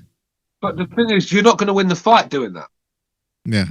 This is what I'm saying. True, yeah. It's one of them where just Billy Joe go in there and survive, like Callum Smith. So I know Callum Smith give it a go. He just was nowhere near good enough. But he didn't go in there to take a dive. I get that. But is Billy Joe going to go in there and think, well, I went 12 rounds with Canelo, that's good enough for me, like Callum Smith sort of accepted?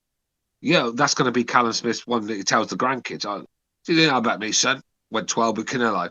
He's going to live off that. And does he want that, or does he want to go in there and win the fight? And by winning the fight, you're going to have to take chances with Canelo. You're going to have to sit there and trade and throw punches with him. And the likelihood is you get knocked the fuck out when you do that. So, you know, it's a tough one, isn't it? You know, if I'm Billy Joe's trainer, what do I tell him? I mean, that's a tough one. I mean, you'd have to use your feet, definitely. I don't think you can, but you're going to have to fight with them at times as well. I just don't think you can win it on the jab. Every time you fall short, you're getting countered with a big shot. And Canelo chops away at the body as well. Billy Joe is, in the past, has shown that he's vulnerable to body shots. Chris Eubank was hurting him with big body shots. I mean, Canelo's the best in the business at them. You know, you can't run. You can't run from this guy, really. So you're going to have to use your feet at times, but then you're going to have to fight him. It's just a difficult one. How to beat Canelo. Maybe the best way is to go and look how Golovkin beat him. You know, in the first one, I know it's the history books will tell you it was a draw, but I had Golovkin winning that fight. But Billy Joe's not Golovkin. So, you know, it's an impossible. My advice would be go and give it your all, kid. That's all I'd say. Yeah, that's all you can do. Yeah. What else can you? Well, it's just a tough one. I mean, I just don't see Billy Joe Saunders. Look, here's the problem with Canelo. Here's the problem with Canelo when it comes to his defense. He's very elusive. Obviously, we know that with the upper body movement. And then if he doesn't want to move his upper body, he just blocks everything. He's a big old blockhead. This guy. He's built like a cinder block. So all he does is he puts his hands up, boom, he parries shots, and then everything slides off his guard. So he can defend both ways, and that's a problem if you don't have any pop. Billy Joe Saunders, though, he doesn't hit hard like Triple G, but he's got a decent pop in his shots, especially that jab of his. That right jab, I think, is... No, he can hurt you. Billy Joe can hurt you, because if Billy Joe throws shots from sort of funny angles where you don't see him coming sometimes, and they're the ones that can hurt you. He hasn't got that destructive knockout power where he cleans you with one shot, but nor is Canelo. You know, so look, Billy Joe can hit hard. I mean, he could have stopped David Lemieux from me. You know, he's hurting Lemieux with loads. So he can punch, but Canelo's got a granite chin. I mean, look, how is Billy Joe going to knock Canelo out? It's just not going to happen unless he's got a fucking sledgehammer with him. Or unless Canelo goes nuts and gives him a free shot. Hey, by the way, Stu, look at this picture. Unless Canelo does an Andre Galotto and just blows him all night. I mean, that's probably the best way Billy Joe's got a winning. This is his best chance, should we say. I mean, look. Or it's a good fight still, though. I'm not complaining. Look, I'm happy with the fight. There's not many guys, but that's going to give Canelo a better fight at 168 than Billy Joe anyway. So I'm happy with the fight. I just think Canelo's just the next level. You know, and I mean, look, Callum Smith, something like about Callum Smith, he's still world level fighter, and he toyed with Smith. I mean, exactly. Come on, man. Yeah, well, yeah. Billy Joe Smith would have been a better fight for me, closer, that's for sure. Well, yeah, that's the thing. Yeah. By the way, I think Triple G would have managed to beat Callum Smith about as easy, or maybe a little bit more difficult. So, are we going to say that the Callum Smith fight versus Triple G would have been, paid for again? Like that Callum Smith got paid not to fight him? The thing is, Golovkin's never dared to take that risk at 168. I don't know why, because I think he wins most of them fights up there. You know, I think Golovkin's hindering himself by staying at 160 because I think as he gets older, he's struggling to make the weight. And it's been for a while now. I don't know why he wants to hang around 160. I mean, he wants Canelo, but Canelo's at 168. Go up 168, fight these guys.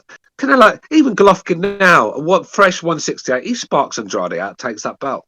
Yeah, yeah. And he does. And by the way, the Triple G... I don't think Golovkin can beat Canelo. I just think he had his chance, and obviously he got robbed. But the second fight, I had Canelo winning, and I think the third one, I see Canelo putting a real beating on it. He's just slowed down too much, and he gets hit too much now. Canelo, cleanest puncher in the business, it doesn't throw many away, does he? Yeah, now look, I don't want to get into the discussion of the third fight because I disagree. I think it would still be a good fight, but I don't want to get into it now because I don't want this to turn into a fucking Canelo episode. I will just say this too. Did you see this picture here of Canelo punching, what's it, the Yildirim? Why does Canelo look Chinese in this picture? Look at this. Is he going transracial? That's bizarre.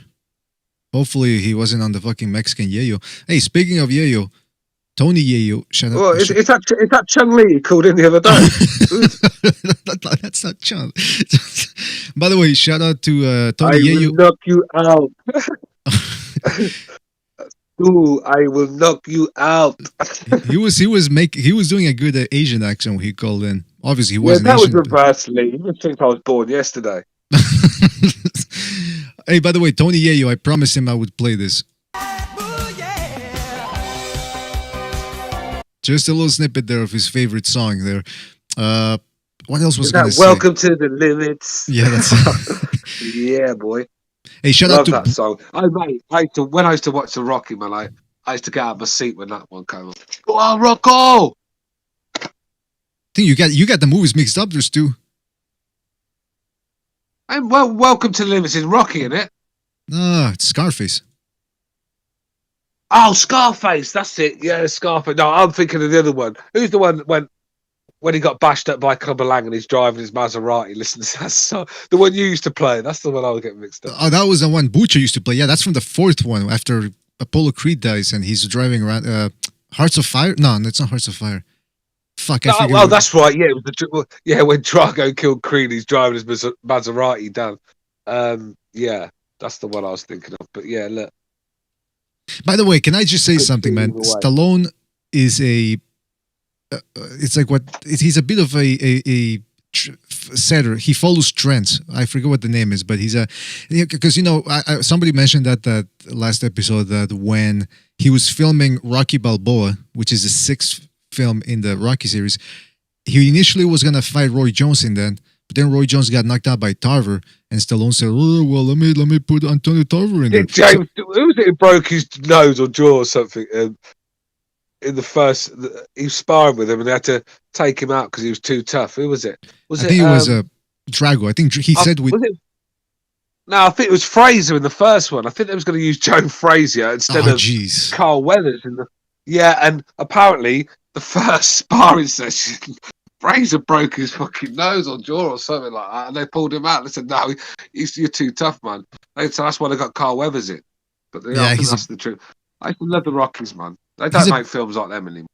Stallone is a bit of a weirdo, man. Like I remember when that story too that he told Drago, "Hey, how about we actually hit each other so we make it look realistic?" And then he had to bail out after a round because his ribs were hurting too much. Drago was fucking wailing on him, and then there was that episode of I don't know if you remember The Contender. It was a show from 2005, a reality show. Yeah, and he was there. He was one of the hosts. Not all the box. I remember Peter Manfredo said that Stallone wasn't really there unless the cameras were there. Sugar Ray Leonard was the guy that hung out with the fighters even after the cameras were off. But Stallone, he would just. Yeah, but that's of course. Look. Yeah. No, but look, the thing with Stallone, you can't give him credit because he went in there. He did take a lot of big shots. Shooting the scenes for them fights. I mean, like people in the chat saying, Dolph Lundgren beat the brakes off him in that. And he even says that in interviews. I mean, this guy was a world champion kickboxer and built like a Greek god. I mean, anyone that likes bodybuilding, go and look at the shape Ivan Drago was in. I mean, just a tremendous shape. And, looked like a Greek god in there. So, Stallone did his own stunt, should we say. And I thought the Rocky movies would, apart from Rocky 5, I thought that was horrendous. Yeah, some of them have too many corny elements. I'll give you an example, man. This is from Rocky Balboa. There was no need for it. This is the thing. Nobody wants to see a riches to rags story. No one cares. No, I thought it was shit. I liked it when Rocky lived in that big house and drove the Maserati. I liked it. I didn't want to see him in that shithole back in Philadelphia, being treated like a clown. You know, it just the whole thing was embarrassing. And even when he fought Tommy, he didn't get back in the ring. He fought him in a fucking car park. Oh yeah, in a parking lot. Yeah, in the streets. Yeah. Go ahead. By the way, how did you feel in the fifth one? Like you said, he goes from riches to rags, and it's all because he gave power of attorney to fucking Paulie. Of all the people, you give it to a fucking drunk who hates you. Paulie, power of attorney. You know you took too many fucking headshots when you were doing that. I mean, this guy's a degenerate drunk that gambles. Yeah, you're giving him your life savings, and then they still take him in. All right, Uncle Paulie, I'd have smacked the living shit out of that guy. He'd have never been allowed to put in my house again. I'd have left him on the street. Get out of here, man. That was a cornball story. I hated every second of that movie, and that's the only one I don't watch in my box set. I did a couple of years ago. I remember I had this fucking chick come round, and we was having a drink and we went through the whole Rocky set, and that was the one we missed. We skipped that one. I said, look, I'd rather watch fucking Countdown than watch that fight. Do you know what I mean? That movie. Sorry, it was horrible. And then it sort of I lost interest in the ones after. I watched them, but I just didn't get that. I lost my love for Rocky.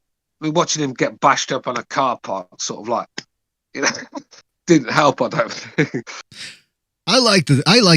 But it was just you had to suspend your disbelief. Like Paulie, they give him that the power of attorney. Then, like you said, they treat him like nothing happened. Stu, we had Michael Carbajal, Hall of Famer, one of the best at the lower weights. He a bit of a trendsetter because he started the whole giving attention to the lower weights. He had an issue with his brother who stole a lot of his money, and he won't talk to his brother anymore. That's real life. That's flesh and blood, and he won't talk to him. Mate. Listen, my dad died. My dad's wife, man. We've had to give her loads of money that she doesn't deserve. This woman, she was married to him for 6 weeks, for fuck's sake. The guy was dying and drugged up on morphine to keep, and she's marrying the guy. I mean, look, this is the money does horrible things to people, and it splits up families. And look, it's not just my family. Every family I know has had problems where they fell out over money and stuff. And boxing and athletes and celebrities are no different. That's why sometimes it doesn't pay to have loads of money and because you've got these leeches surrounding you, waiting at any sort of moment to get your money, and even at sometimes murdering you and you know, doing it suspiciously so they don't get caught and then taking you. I mean, how many times have you seen athletes lose their money to managers and stuff that have to put little things in the contract that they haven't read properly, or athletes being bled dry by promoters? Don King, look what he used to do the fights because they just couldn't be too stupid and couldn't be bothered to read the contracts properly. You know, everywhere you turn when you've got money, there's someone out there to get you. When you live in a nice house, you can't just live in a nice house. You got to make sure that house is secure, security everywhere. You got even sometimes have security guards. When you've got millions of pounds worth of jewelry in your house, these people are going to steamroll through your house. Even some of the people you know. You know, when you get burgled, they reckon most of the burglaries are from people that you know. Where that's interesting. You let them know too much. You know, it's a dog-eat-dog world there, full of scumbags. And I think everyone is an arsehole until they prove you wrong. That's my motto. Don't trust anyone until they prove you wrong. I can just imagine the speeches you give to your kids. You're probably like Tony Soprano. He tells AJ, like, don't trust nobody but family. That's probably, you let him know the world is full of rats out there. Keep your hands in your pockets and your hands on your wallet at all times. And by the way, the other thing I hate about the Rocky movies, like you said, in the fifth one, right? He can't fight anymore because he's got brain damage. Then the sixth one, whoop, it all disappears. I think Stallone addressed that in an interview once. But still, it's a bit of a, hey, let's just disregard that the entire fifth movie so that we can make a sixth one. And you know what I hate about the sixth one, by the way? Like, again, Stallone is a bit of a cornball.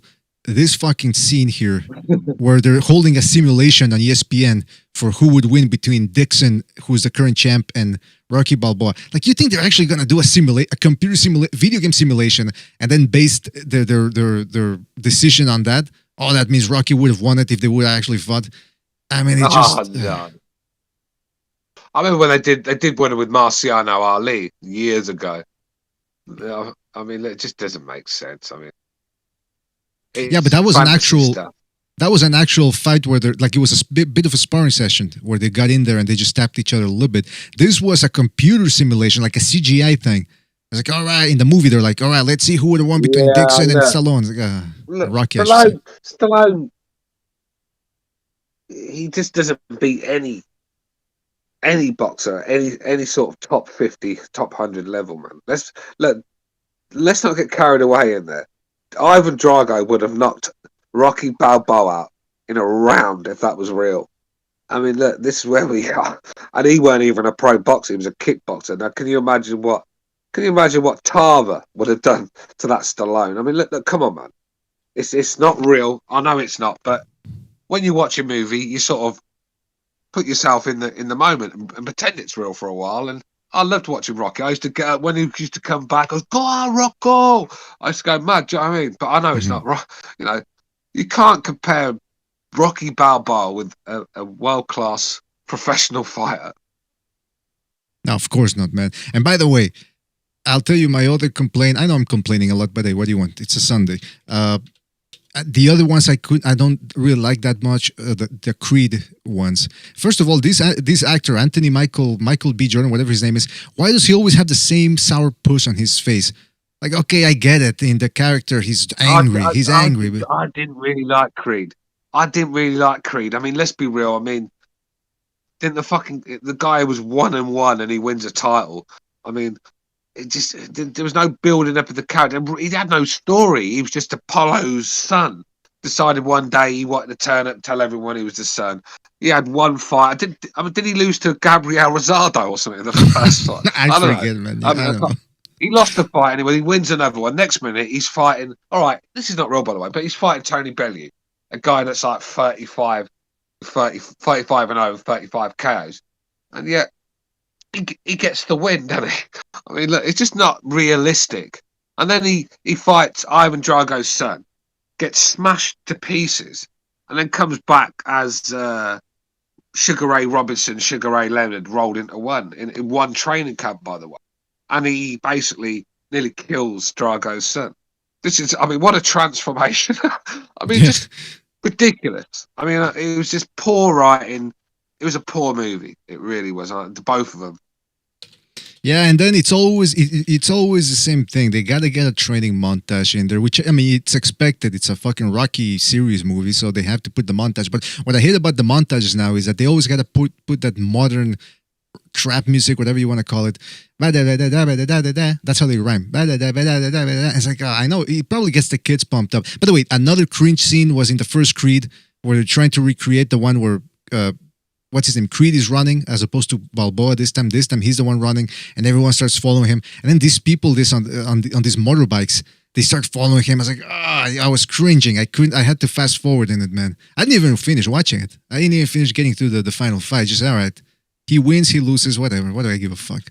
I'm sorry. I didn't. It wasn't for me, that movie. Not saying it was a bad movie, but it just, yeah. Yeah, just lost his spice. I mean, even Clubber Lang, I mean, what a great character Mr. T played in Rocky 3. And it just, I loved Rocky 3 because you had Hulk Hogan in there as well, didn't you? I mean, it was just a great movie. It had a bit of everything. And then he got beat and then he won the rematch. I like stories like that.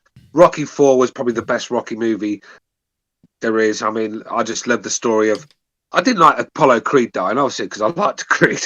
I didn't like that bit. But the fight in the Russian, you know, who's an amateur, obviously could the Iron Curtain back then, and then he goes over to Siberia to fighting for nothing on Christmas Day.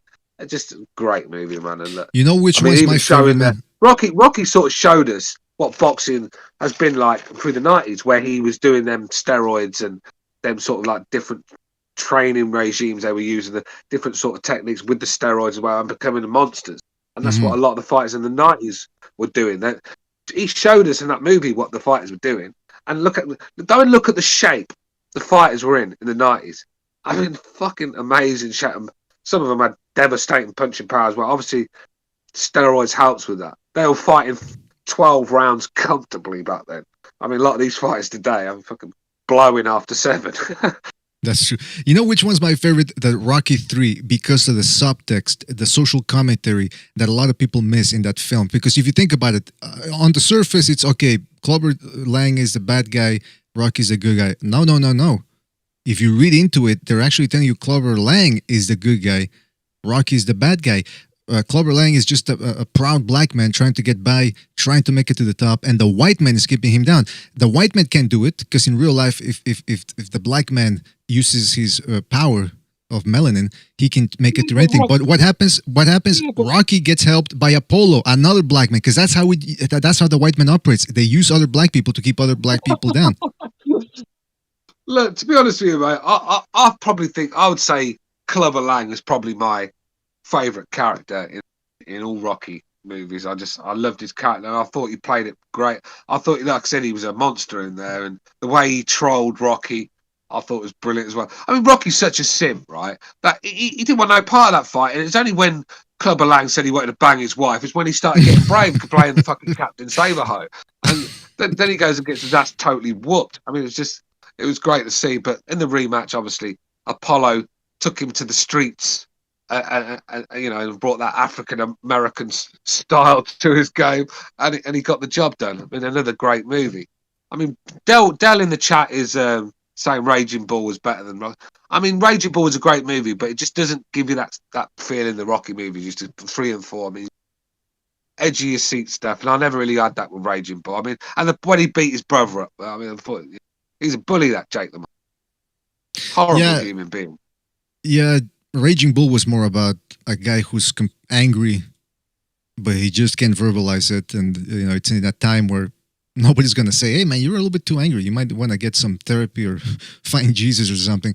But, I mean, Raging Bull, it's a heck of a movie, though. Don't get me wrong. But they're two completely different movies. The Rocky series and Raging Bull. Raging Bull is a bit more of a serious movie about, like I said, a guy who's just way too angry and can't find an outlet for it. The black and white. I mean, the black and white as well. I mean, look, I just don't like watching anything in black and white. Even the Wizard of Oz, I used to forward the black and white bit. I just don't like watching things in fucking black and white. Why not? I mean, because you just don't get the same. Oh no, I just don't. It just didn't do it for me. It's like Schindler's List. I couldn't watch that either. I mean, that was in black and white, weren't it? Oh, I can watch that movie I can rewind it, put pause on it, slow it down. Yeah, because you can start to see Jews get persecuted. No, that's not true. I'm kidding. Jeez. No, I'm only joking. No, I'm only joking.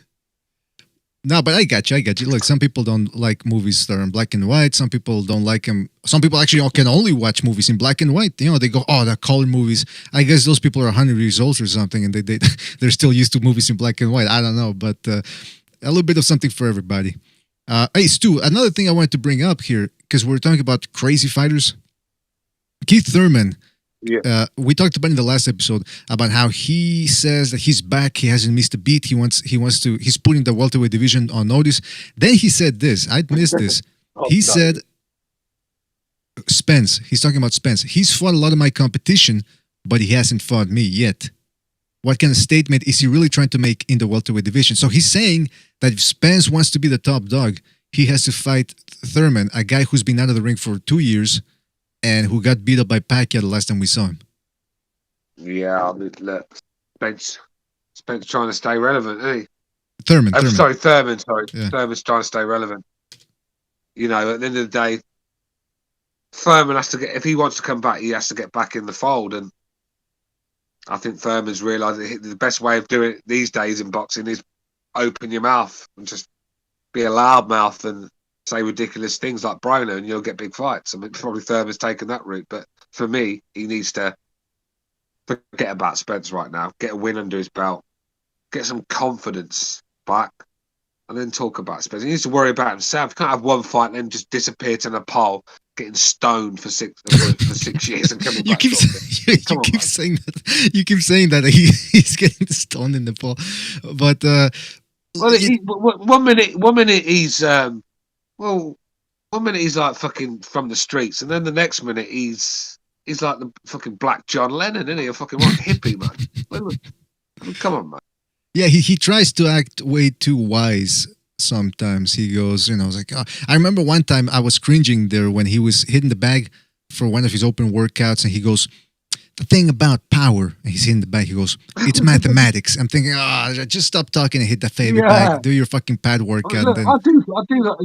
I do enjoy listening to Thurman sometimes. I think he's a smart kid, very intelligent. But we're talking about boxing now, and like, he doesn't seem to have the stomach for it anymore. There's just something missing with Thurman. That, like I've said so many times, that one-time Thurman that used to be explosive and go after people with a killer instinct, knock people out. That's gone. You know, he's in there. Half the time he's on the move when he's punching. That's why he's not really getting the pop behind his shots anymore. And watch Thurman. He does it all the time. He'll start swinging with his head down. He'll just put his head down and start swinging. He's not even watching where he's punching a lot of this time. Desperation in his work. And like I said, some of the clean, powerful shots that he used to land, they're just not landing anymore. I mean, like I said, he's hitting these guys now, and they're just walking through his shots. Like snaps. God, I don't know what's wrong with Thurman. I don't know if he's just not living the sport anymore. I don't know if he's lost his spite. I don't know. But for me, Thurman, like I said, if you can't get the job done, even though Manny Pacquiao is an all-time great, he should be beating Manny Pacquiao at this stage of his career. He should be. I think if I Spence and Crawford in there, they beat Pacquiao. Now, they say that he says that the injuries were, I believe, partly responsible for him being sidelined. Maybe so. Yeah, maybe so. Maybe because injuries can make a difference. Of course they can. Because you start getting scared to throw these shots with all the venom in them, sort of things. You start like pulling your shots so you don't get injured. And that's when you're in big trouble. You need to be getting these guys respect, and you need to be landing good shots. So, especially against Spence and Crawford, you cannot be pitter-patting, pop-shotting your way to a point win with these guys, because they're going to steamroll you. You know, to beat Crawford and Spence, I think you got to probably stop them. You know, and Thurman has showed me nothing to convince me he can stop those guys. If anything, Thurman's looking his durability seems to have gone. He's looking very vulnerable at times, and I think Crawford and Spence. I think man. Both knock him out. I guess the question then becomes: so do you think that Thurman losing to Pacquiao, it sort of mind fucked him a little bit? Because he seemed confident going into that fight. The way he was carrying on and talking, and it seemed like he really thought, Pacquiao's just going to be a step up for me. He's a stepping stone. I'm going to get that famous Pacquiao name. And then, whoops, we got beat up by an old man. See, that's the thing. People think, well, you know, he got beat up by an old man, but it's Pacquiao, but it's still an old man. It's still an old man. Exactly. This is what Vince in the chat's saying. Vince said, but Pacquiao's an all-time great. Yes, he is. Pacquiao against the one that beat Margarito knocks Thurman out in 2 rounds. This is my point. This is an old Manny Pacquiao that's not knocking anyone out. Thurman, a guy that's in his prime, he should be beating Pacquiao at this age of his career. Trust me, because Spence and Crawford beat Pacquiao. I don't care. Pacquiao's a great fighter. Pacquiao in his prime beats both of them. But we're talking about a 42-year-old guy, right? Who's at the end of it, he's already, he fights for money now. He doesn't really care for legacy anymore because he's already got a legacy. So it's just for me. I mean, look, Thurman's got a long way to go before he's considered one of the best light division. Hey, Stu, I want to ask you something because we're gonna end it soon. But I had to get your opinion on this because you haven't. I don't know when you're on anymore now, so I don't know when I'm gonna get a chance to ask you for the show. We did a video called Fury and AJ versus Klitschko. Who did it better? So, in other words, we're asking the question and analyzing who did better against Klitschko, right? And the big question, the 2 main points are Fury did it by outboxing him. He didn't take any heavy shots or didn't get dropped, didn't get hurt. But at the same time, it was a very boring fight. Joshua, on the other hand, dropped him, stopped him, took it out of the judge's hands, but he almost got stopped. So we asked that question. Well, Well, here I am with this one. I've seen this question asked a few times, right? This is where I'm with it. I mean, Fury did it by making Klitschko basically scared to throw shots where he wasn't doing anything. He sort of like stifled Klitschko and had him lost. So it's just the feints and the movement just bamboozled Klitschko. But in return, Fury wasn't landing much himself. So it was a very dull fight. It was one where Fury didn't really get hit,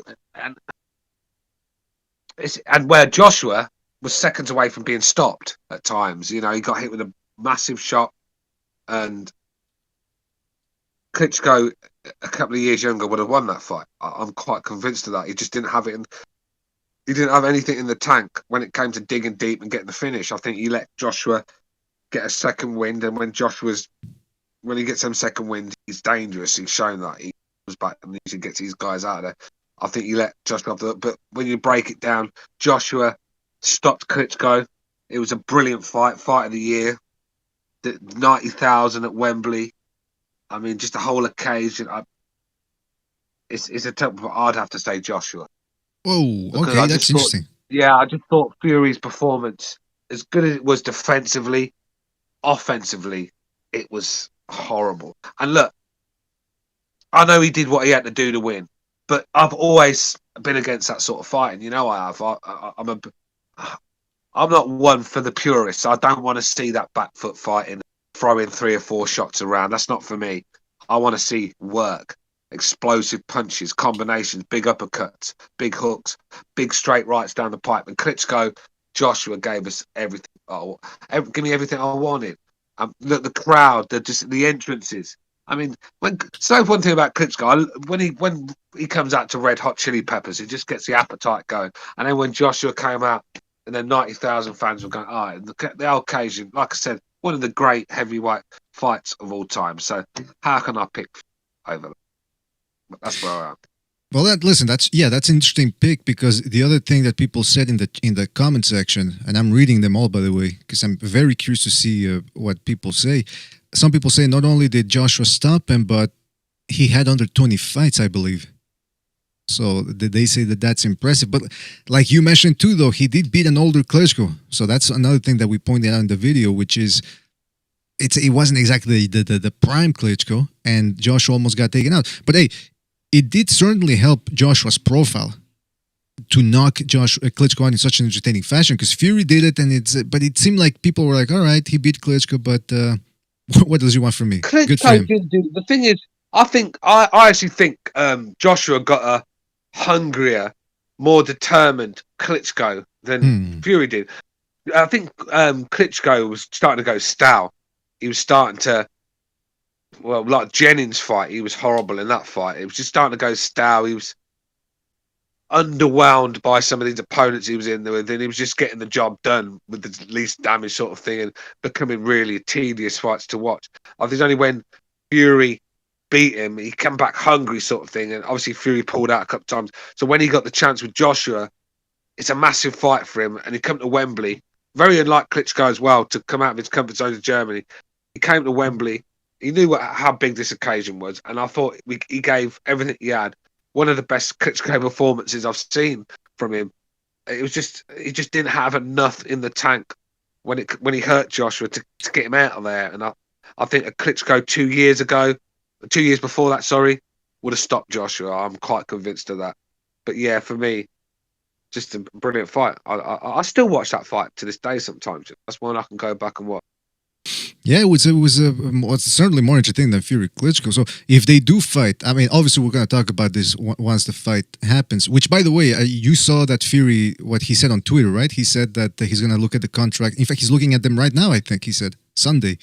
So it appears that all the talk about how, the fight's not happening, they signed the contracts. Now he's looking at the dates, at the sites, the proposed sites, which are all in the Middle East. That fight's going to happen. That fight's going to happen. I'm quite convinced of that. But look, I mean, that's a different story altogether. You know, Who wins that one? We're talking about who done the better performance. And Gypsy Boxing's right. Fury did hurt Klitschko in the 11th round with a couple of shots, but just didn't do enough for me. And he won the fight. Don't get me wrong, but didn't do enough to impress me like Joshua did, because Joshua showed everything in there. He showed character, heart. He come through adversity. He showed that he can punch himself. He showed he could take a shot, because that shot Klitschko landed would have cleaned most people out. If that landed on Pulev, he'd still be asleep now. Trust me on that one. He'd wake up trying to grope you or kiss you, like thinking you're a reporter or something. He'd be like just doing groping things, and he'd be just groping in his sleep, wouldn't he? He'll go. The nurses will be checking on his fucking his drip, and he'll be sitting there groping in his sleep. I mean, look, that he showed a great chin that night as well. It's just, it's what you like. But Fury obviously showed much more defensive skills and more boxing IQ. Just he's a lot better boxer, isn't he? But Joshua, for me, showed everything in that fight. And the other thing now, that the big question that I'm thinking about now is what would have happened if Klitschko and Fury would have had the rematch? I mean, obviously, I'm thinking, what if Fury would have shown up in shape? Because we all know at that point, in hindsight, we know that he was going mental. But if he would have shown up in shape, I'm curious to see what would have happened. Because Klitschko obviously would have gone in there with a different game plan, probably tried to be a bit more aggressive. And we now know that Fury can fight aggressive, the way he did against Wilder and Wallin. And so, man, that's one that I'm wondering about. That's the big if. Big if. Probably never going to find the answer because Klitschko, if Klitschko does come back, he comes back against old guys. The thing with Klitschko, though, BDO, right?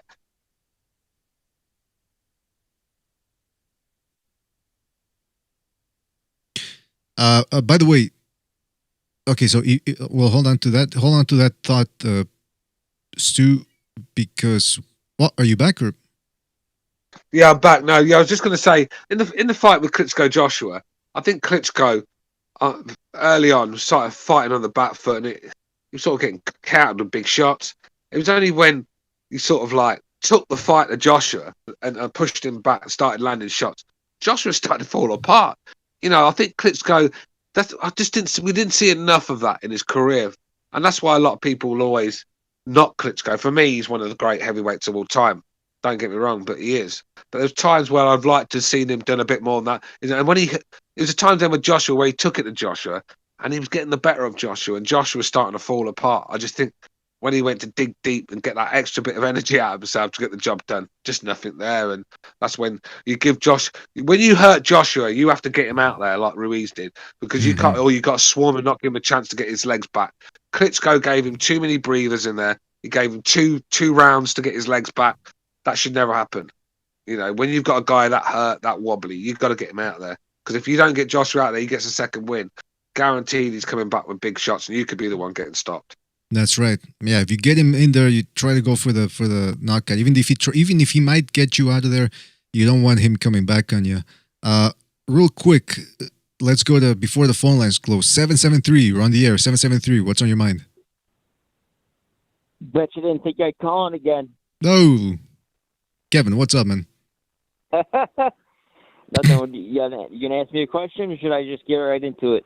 Get right into it, man. Do what you do. Okay, so I want to ask you this question. Did you hear about that beef between Frosch? How do you say his name? Carl Frosch? Yeah. I think go ahead, Kev.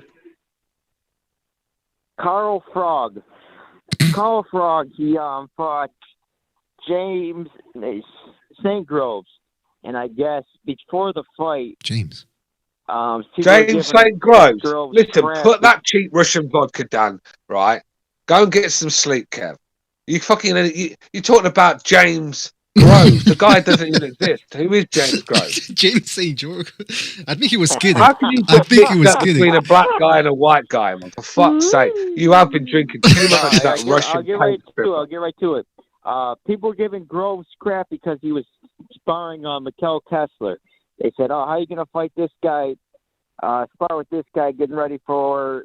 No one said that. Hold on, let me finish. Name me one person that said anything about sparring Kessler. Name me one. Let's hear his point first. Everyone said it. No, he's speaking for everyone now.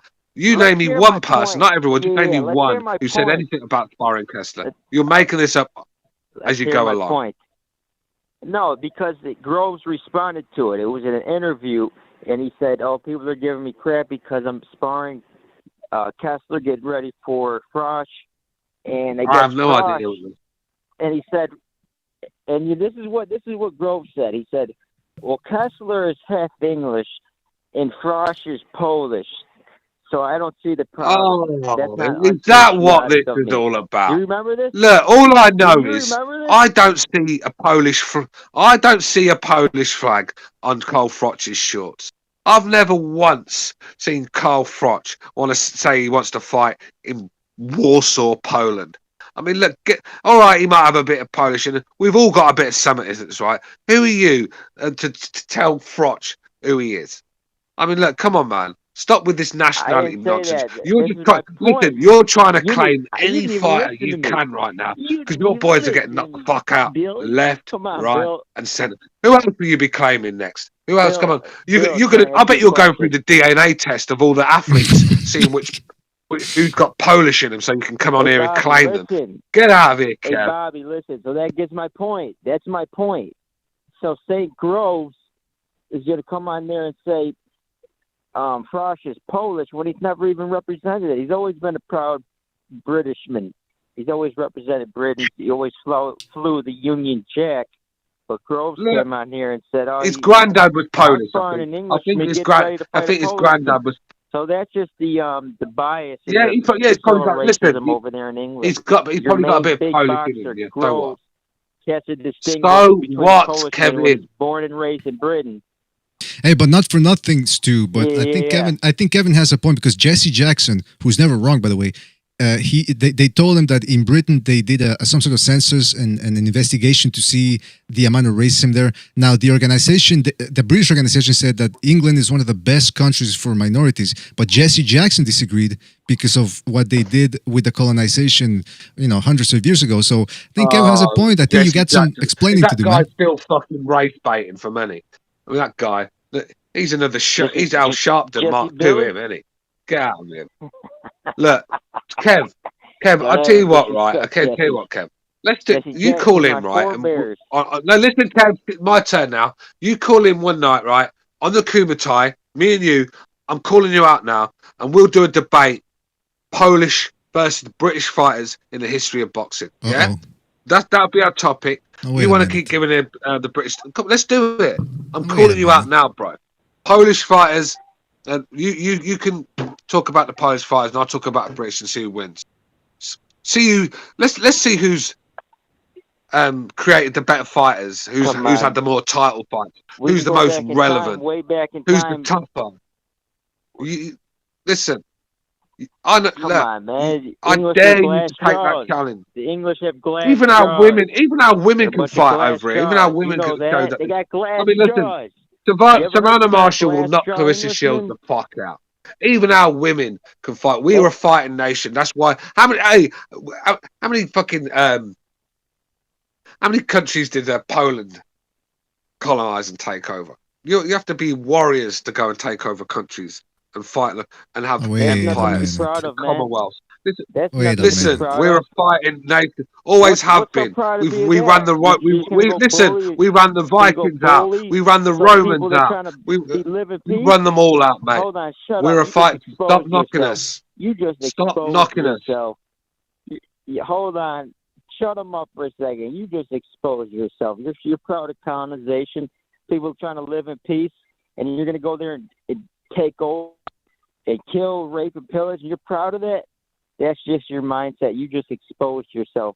You're a clown. Look, the Americans are doing that as we speak. Everywhere the Americans go, they call chaos and destruction. You send one of your females over here, and she ruins our royal family in about 6 months. You people are whiny, destructive motherfuckers. Get the hell out of here, man.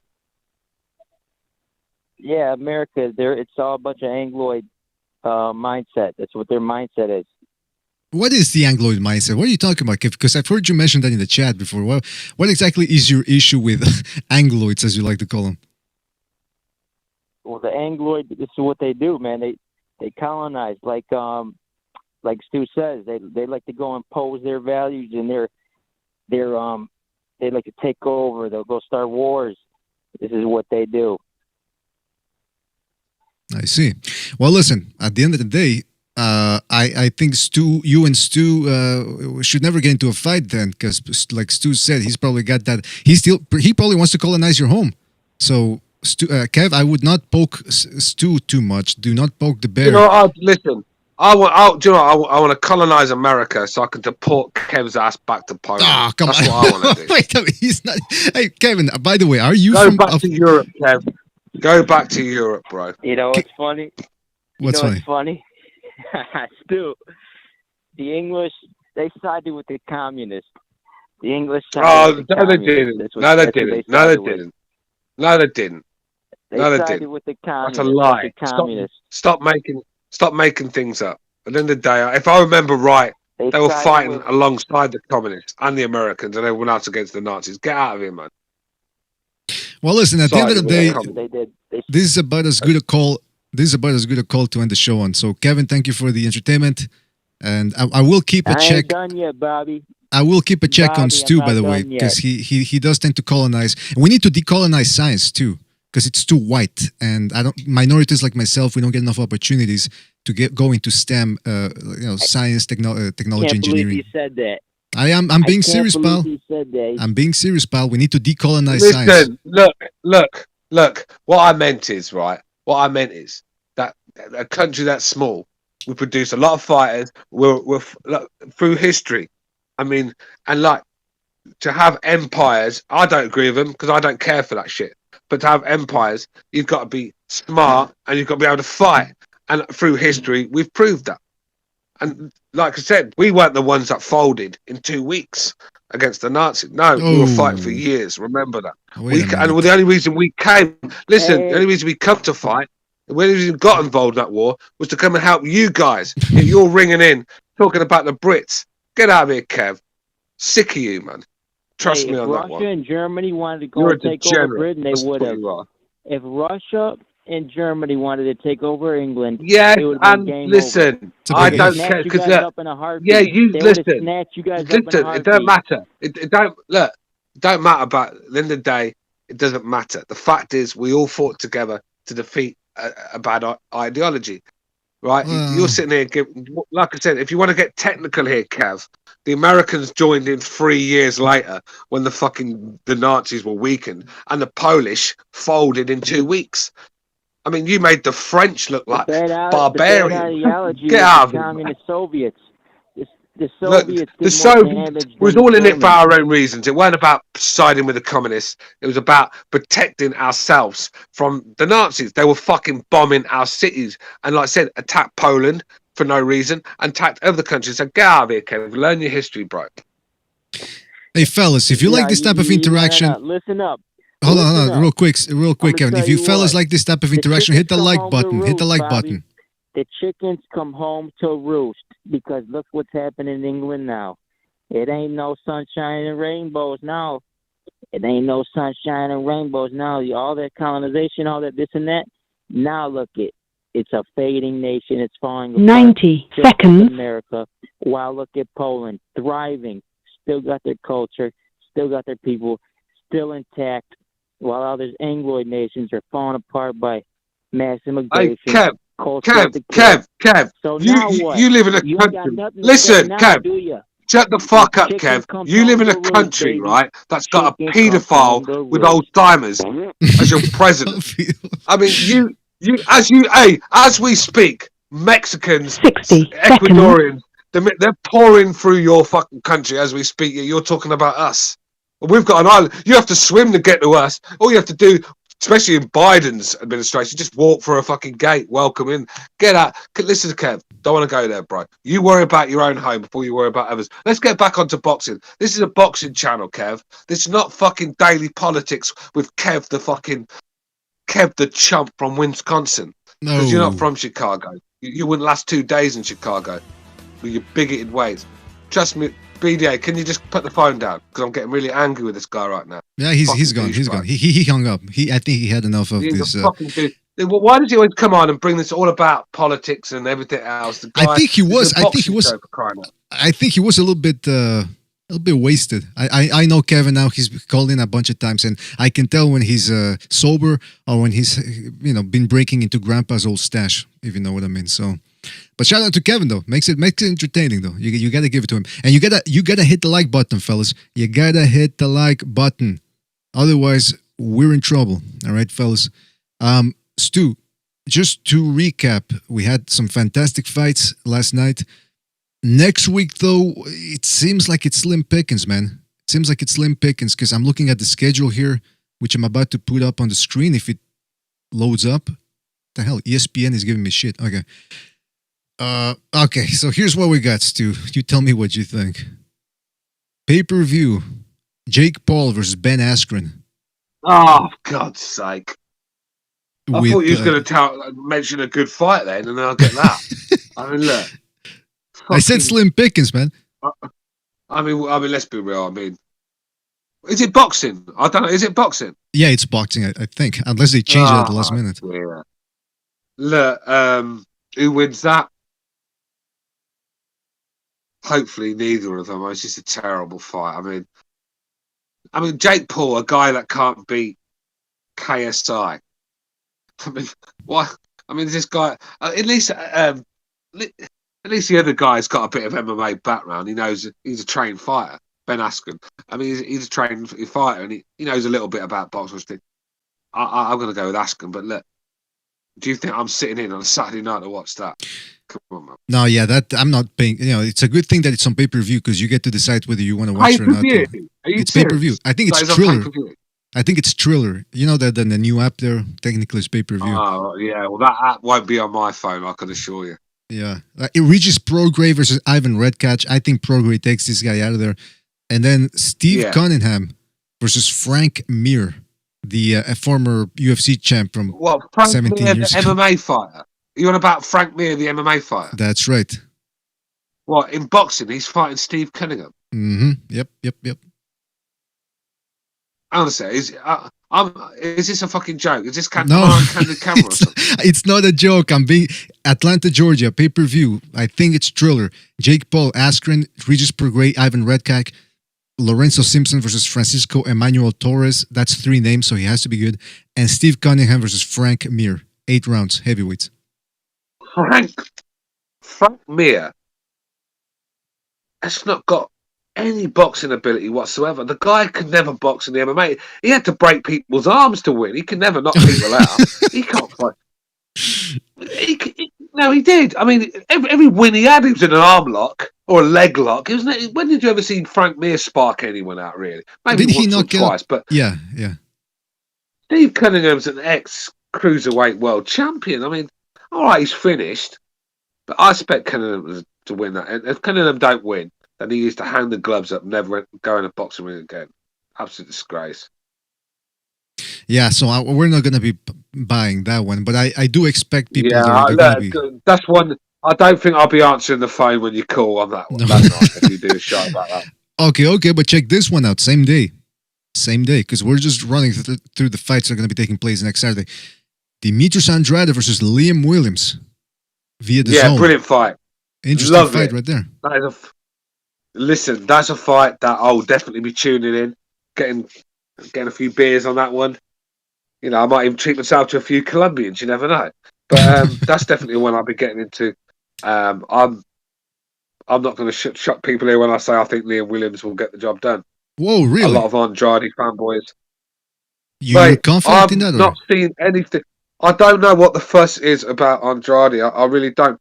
Liam Williams has improved so much at 160. He punches very hard as well. And I think Andrade is quite vulnerable. I mean, look, Andrade could nick this on the back foot, but I don't know. Liam Williams, he's looking really sharp at the moment. He's got that killer instinct. Look, Cool Kai nearly stopped Andrade. I keep mentioning Cool Kai because that's the fight that he nearly lost. Mm-hmm. Cool Kai, let that sink in for a minute. He's no well beaten. Cool Kai's a good fighter, but he's nothing special. Let's just say that. And he had Andrade all over the place. I mean, mate, fucking doing the Jackie Wilson in there. I mean, staggering all over the joint. Yeah, he was doing the mashed potato. Yeah, I was waiting for the mashed potato song to come on. I mean, look. I think if Liam Williams can land a few clean ones on Andrade, it might be enough. I mean, look, he's going to have to throw punches and punches. Single shots, I don't think he's going to do it. He's quite tricky at times, Andrade. I get that, but he's more than beatable. And I just don't see what the fuss is. I think Charlo beats Andrade. I think Billy Joe Saunders beats Andrade, and Look, Liam Williams, I know he's got a few defeats. I mean, he lost to Liam Smith, didn't he? 154, but I think he's just struggling at the weight and just, like I said, he's got a new trainer. He just looks a lot better fighter, and another British fighter that's really improved. And I expect him to get the job done against Andrade. I really do, and I'll be picking him by stoppage as well. Wow. Okay, so we're going to talk about that in the preview episode on Wednesday, more than likely. That's an interesting thing, man, because I've heard other people around the boxing community say that Liam Williams is a live underdog, but you seem to be quite confident in him. So I'm interested to hear more about that fight, man. Yeah, mate. How many years have I been coming on here saying about Andrade? Saying, look, I don't see what all the hype's about. I just don't get it. I mean, sometimes people they see a little bit of slickness and a bit of footwork, and they get overjoyed by it, and they're not really thinking about what they're seeing in there. Yeah, it looks pretty, but is it effective? And this is the thing. Look, if you throw a sloppy jab or fall short with a sloppy shot against Liam Williams, you could be on the end of a few big shots. Let's just say that. He's punching really hard at the moment, and his combinations are looking nice and technically sound and crisp. He's really polished up on his punching, and I think Andrade, he's more than hittable, and I think the chin's there to be cracked. Like I said, Cool Kai rocked him to his boots, and Cool Kai's he was a small guy in there, and he's not a big puncher himself. Liam Williams hits twice as hard as Andrade. I think Andrade is the weakest champion out there. I really do. But like I said, people will argue otherwise. Yeah, man, the boxing community is divided. Some people think he's the boogeyman, and then there's people like us who believe that he's being a bit overrated. But you never know. Look, that's why they fight the fights, because it's up to Andrade to prove us wrong and to prove other people right, man. That's what boxing's all about, man. It's about getting in the ring and proving it. So I got a lot to say about this fight. I think it's going to be a great. And hey, if Andrade loses, which would be an upset for other people, then definitely do a show. We'll definitely do a show afterwards that same night. Yeah, I mean, Shadow's in the chat saying who says Andrade fights pretty. I'm not saying Andrade does fight pretty. I'm just saying in general, and when they fight like that, and Andrade, he's quite tricky. Let's just say I wouldn't say he's pretty. He's definitely not pretty on the, but he's quite tricky at times, and he is a skilled guy. He's not a bum. No way is he a bum. But I just don't see anything special with the guy. I mean, like I said, I think anyone that can punch a little bit is going to trouble this kid. Mm-hmm. I just how many times have you seen Andrade in there with a big puncher? There's a reason for that. Exactly. Yeah, there you go. And he's not. I mean, look, who's the first guy they went after? Billy Joe, the guy that can't really punch. It's true. When has Andrade ever tried to get a Golovkin or a Canelo fight, or even some of the other guys? Do you know what I mean? Yeah. 168 where he's at now. I mean, who's he calling out? Well, listen, man, I'm interested to see what happens. We'll talk. Yeah. This is probably his toughest fight he's had. I think this is his toughest fight in his career. That's why I think he's gonna lose.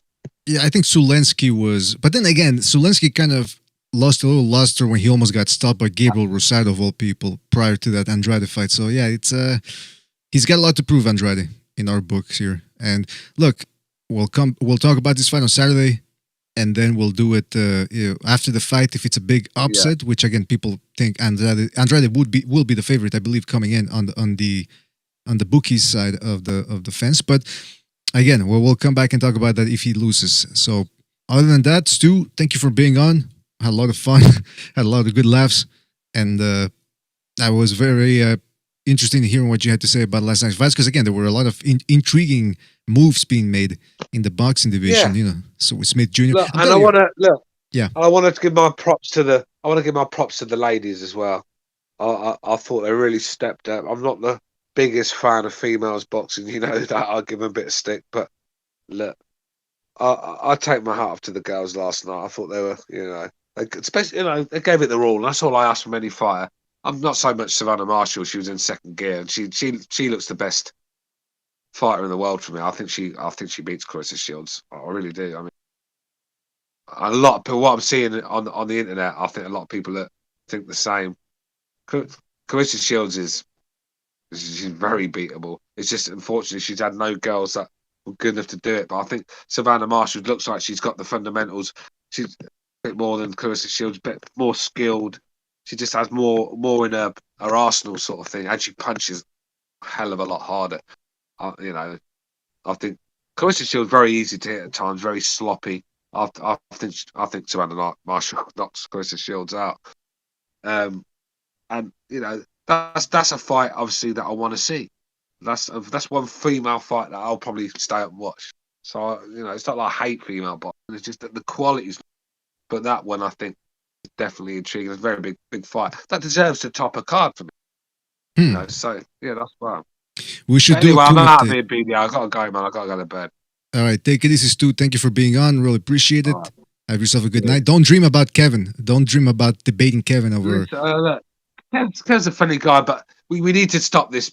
Getting into politics and nationality shit with him because it's tiring now. I mean, he's spamming the fucking calls, isn't he? Just repeating the same stuff. I mean, he's drunk. Look, he just calls in drunk and he's got nothing good to say. He just comes on here, acts like a retard for 5 minutes and goes. Hey, by the way, yeah, he wasn't quite himself. Like I said before, he wasn't quite himself today. I think there was some drink involved, if you know what I mean. But again, hey, I like Kevin. And look, he did win Caller of the Year. What was it, 2020? So, by the way, he's calling back again, though. Kev, are you there? I'm really drunk. Really, I am. I'm out of my head. All right, I don't think that was Kevin. But yeah, shout out to Kevin and shout out to Sly. Yeah. Him winning Call of the Year last year was like Callum Smith winning the Super Series. I mean, there's just nobody in the tournament. It was a fucking, it was just. Come on, man. Our callers last year, I mean, just scraping the barrel. Oh, come on. Now, wait a minute. Look, Kevin was just the best of a terrible bunch. It's like, he just gets no credit for winning that. He just don't. I mean, who was he up against? I mean, fucking head honcho, for crying out loud.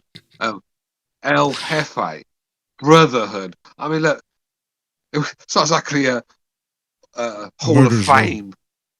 Yeah. Well, listen, I'm not going to let you... I mean, this is bottom of the barrel, scraping it at that. I'm not going to let you make fun of the callers. In fact, what we're going to have to do now is Kevin versus Stu Kumite. We need to make it happen. Yeah. I mean, I'm going to, like I said, I'm going to Chong Lee his ass and take his fucking headband off him. Useless. All right. Well, listen, thank you for being on, Stu. Don't want to keep you up. I know it's late over there. So thank you for being on. Catch you in the next one. Shout out to Slight Tendencies for his contribution. He says, tried calling, says it's not working. Yeah, the phone lines are closed. They ended. We get a 2-hour limit, and we do have to go, by the way. So call in next time, Slight Tendencies. Call in next time. I might do an open phone lines Tuesday, where we open up everything, not just the phone lines, but the Discord and the StreamYard. Don't forget to hit the like button, people. Hit the like button. Really helps us out. Thinking of doing maybe a second Renaissance today. Late night comfy edition, just to see what happens. Shout out to Gypsy who says I'll pop in next time. Yeah, you make sure to do that. Gypsy, because last time we opened up the phone on Friday, you weren't there, and I said, "Where is Gypsy? Hope he's okay." It's not like him to miss the Fridays. And that's about it, fellas. Listen, thank you for being on. Really appreciate it. Shout out to everybody that donated: Slight Tendencies, Brian, Tony Yayo, Bray, IDK, GB Guthrie, and Tony Boswell. Thank you, fellas, for joining us. Really appreciate it. And thank you for your donations. And thanks to everybody who was here, man. You guys make this show entertaining and worthwhile, or worth doing, I should say. Shout out to Kevin from Chicago. Everybody who called in, by the way, as well. Sick Note, Simpkins, One Foot Out the Door, Slight Tendencies, Gypsy, Grievous, Friendly Fire, Shadow Boxing, Claudio Monreal, Eparokua, Get These Hands, Shogun Blade Z, Mr. G, Savior Sammy. Wait a minute, is that? I didn't see him. I'm streaming in 5 minutes. He says Channel Slugger Sam Archives. All right, check out Slugger Sam over at Slugger Sam Archives. Shout out to DJ N1, Marcy D, the greatest one hitter. Shout out to one hitter. You gotta drop by the second Renaissance next time as well. Padja, the Rod, everybody else, guys, thank you for joining us. Take it easy. Have yourself a great evening, and we'll catch you in the next one.